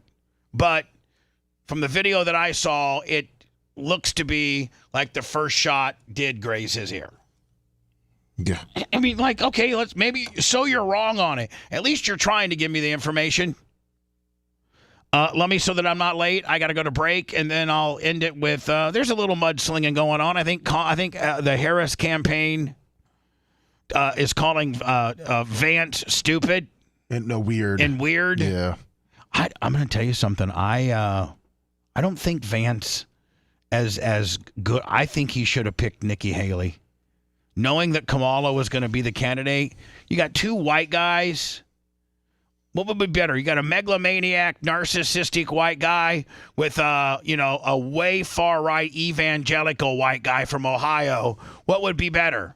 The narcissistic, president, and then an ass kicking Nikki Haley. Nikki Haley kicks ass. But don't you think that when going into picking the VP and looking out for the party, that he was also picking the next guy to run for president? Yeah, but. I mean, so they must. I mean, so what? I'm just saying this. Clearly, people think highly of him. I don't think Nikki Haley could ever be the president. I think Nikki Haley could. I think that's the. Didn't you just have a chance to? Well, but this time hold on. She got second. She finished. It wasn't like Kamala Harris, who in the primary got her ass kicked, didn't even get any votes. I mean, this woman made it. Like, this woman was if Donald hadn't won, she was going to be the candidate. She got second. Okay. And took it, Lummy, I think quite long. Like, she didn't succumb till I think after the South Carolina primary. Yeah, she ran it almost the whole way. So we'll get into that next. You're listening to the Bubba the Love Sponge Show. If you want 24/7 on-demand Bubba and the crew, go to BubbaArmyHQ.com. The Bubba the Love Sponge Show will be back after this.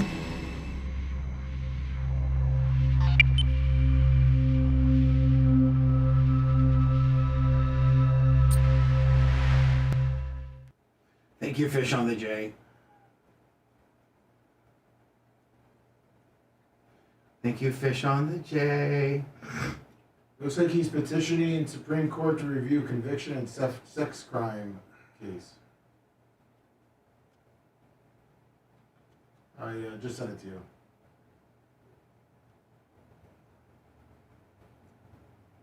Is that a woman? Oh, the rugby star. Yeah, and it looks like they're getting their ass kicked, I guess. We are? Yeah, I mean, New Zealand's really good. Oh, Hey, Seth, did you see that video right now with Kelsey? That's not the one chick. That's her teammate. Don't you let her win to make it look good? Yeah.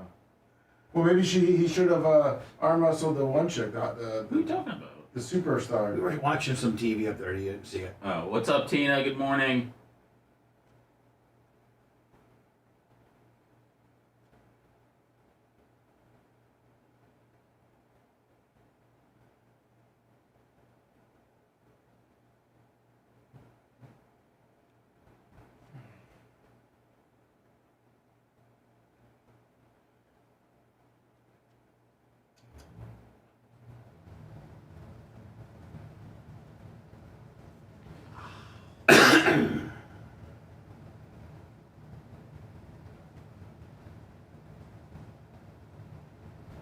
Well, at least I can tell my Frank Thomas stuff on Clem and Kush. Oh yeah. You want to do that? Well, yeah, I can do that. Yeah. We'll stretch it out and make it a 40-minute deal. Okay. What it do, Bubba Nash? Whoop whoop. What up, Timothy?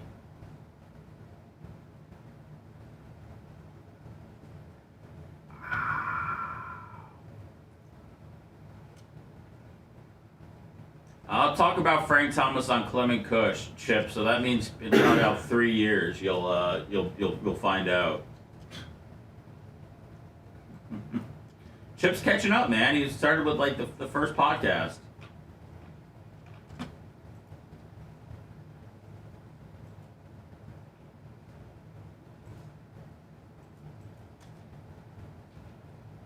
Yeah, Griffey's great. surprised. A lot of people were genuinely happy for me yesterday. It was really, really weird. I appreciate it. He's a big dude. What's that? He's a big dude. Oh yeah, 6'5".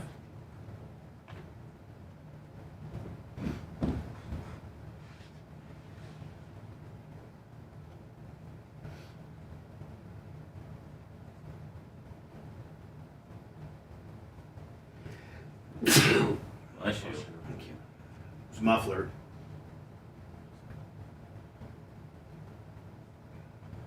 You're damn right, Danny G. Thank you, Tina. It was, yeah,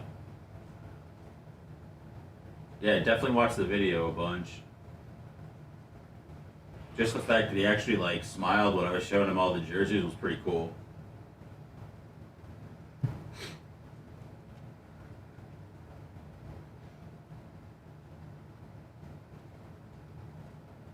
No, Jim Abbott, double R, Jim Abbott. Felix, I don't even drink, man. I probably haven't had vodka in like 15 years. But I mean, if he was like, hey dude, let's do a shot. You're like the coolest fan I've ever met. Yeah, I would do it with the big hurt.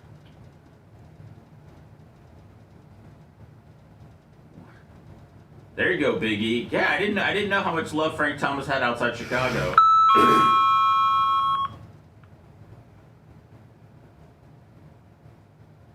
Oh, eugenics? No. A lot of people thought it was over for New. That's right, 69. A lot of people thought it was over for Frank when he was doing the eugenics, but I think he was on Fox for a while. This post-game White Sox stuff. He's good. If I didn't freeze up, I wanted to ask him about fucking Bo Jackson and Albert Bell playing with him, but I blacked out.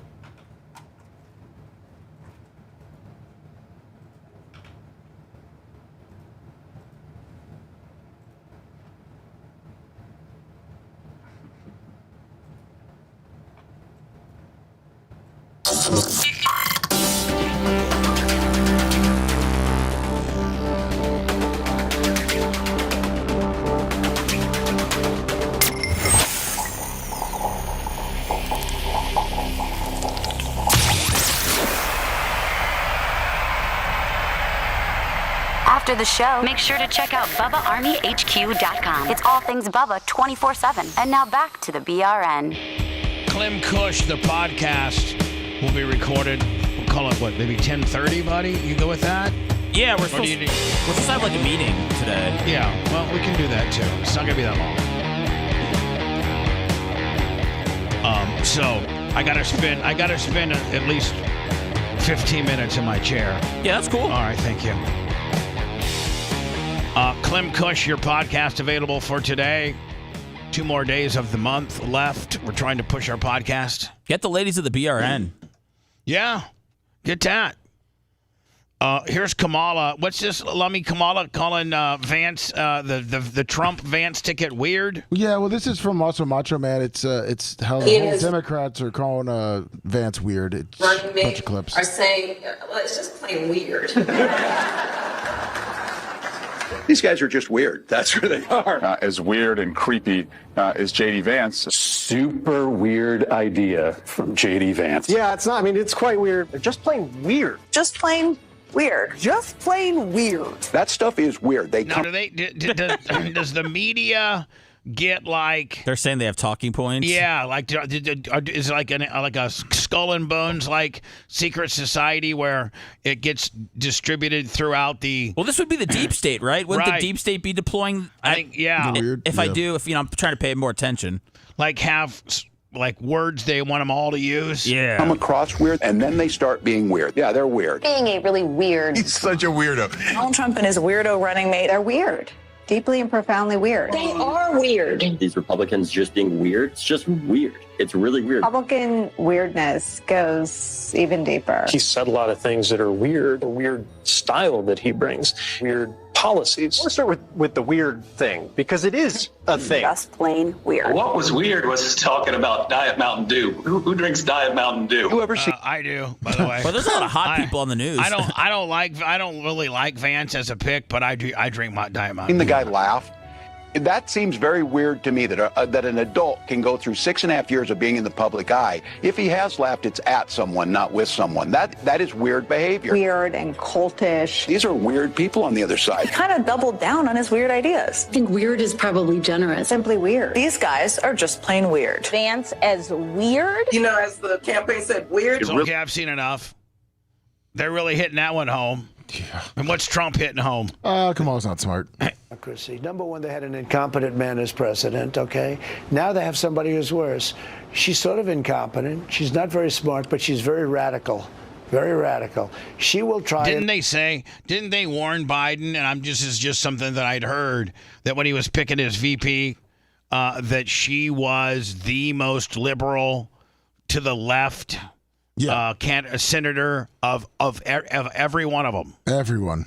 And defund the police. She's going to try and defund. Is she more of an extremist than most Americans today still understand? Than Bernie. They say more than Bernie. More than Bernie Sanders. He endorsed her. Bernie Sanders is a major lunatic, okay?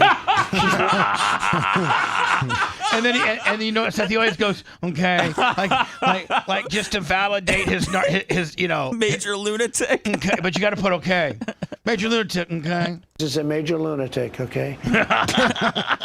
Laura Ingraham looks really great from that angle. She does. She looks like She's Megyn worse Kelly. Than Bernie Sanders.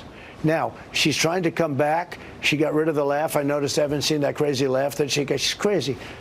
That laugh. That's the laugh of a crazy person. But I noticed that she's not using that laugh anymore. Somebody convinced her, don't laugh. Just don't laugh. Don't laugh under any circumstances because I like laughter, but sometimes not her laughter. But she claimed. Hey, man, you're right. She had her hands full. But Laura Ingraham looked so good, did she not? Yes. She's kind of up there too in age.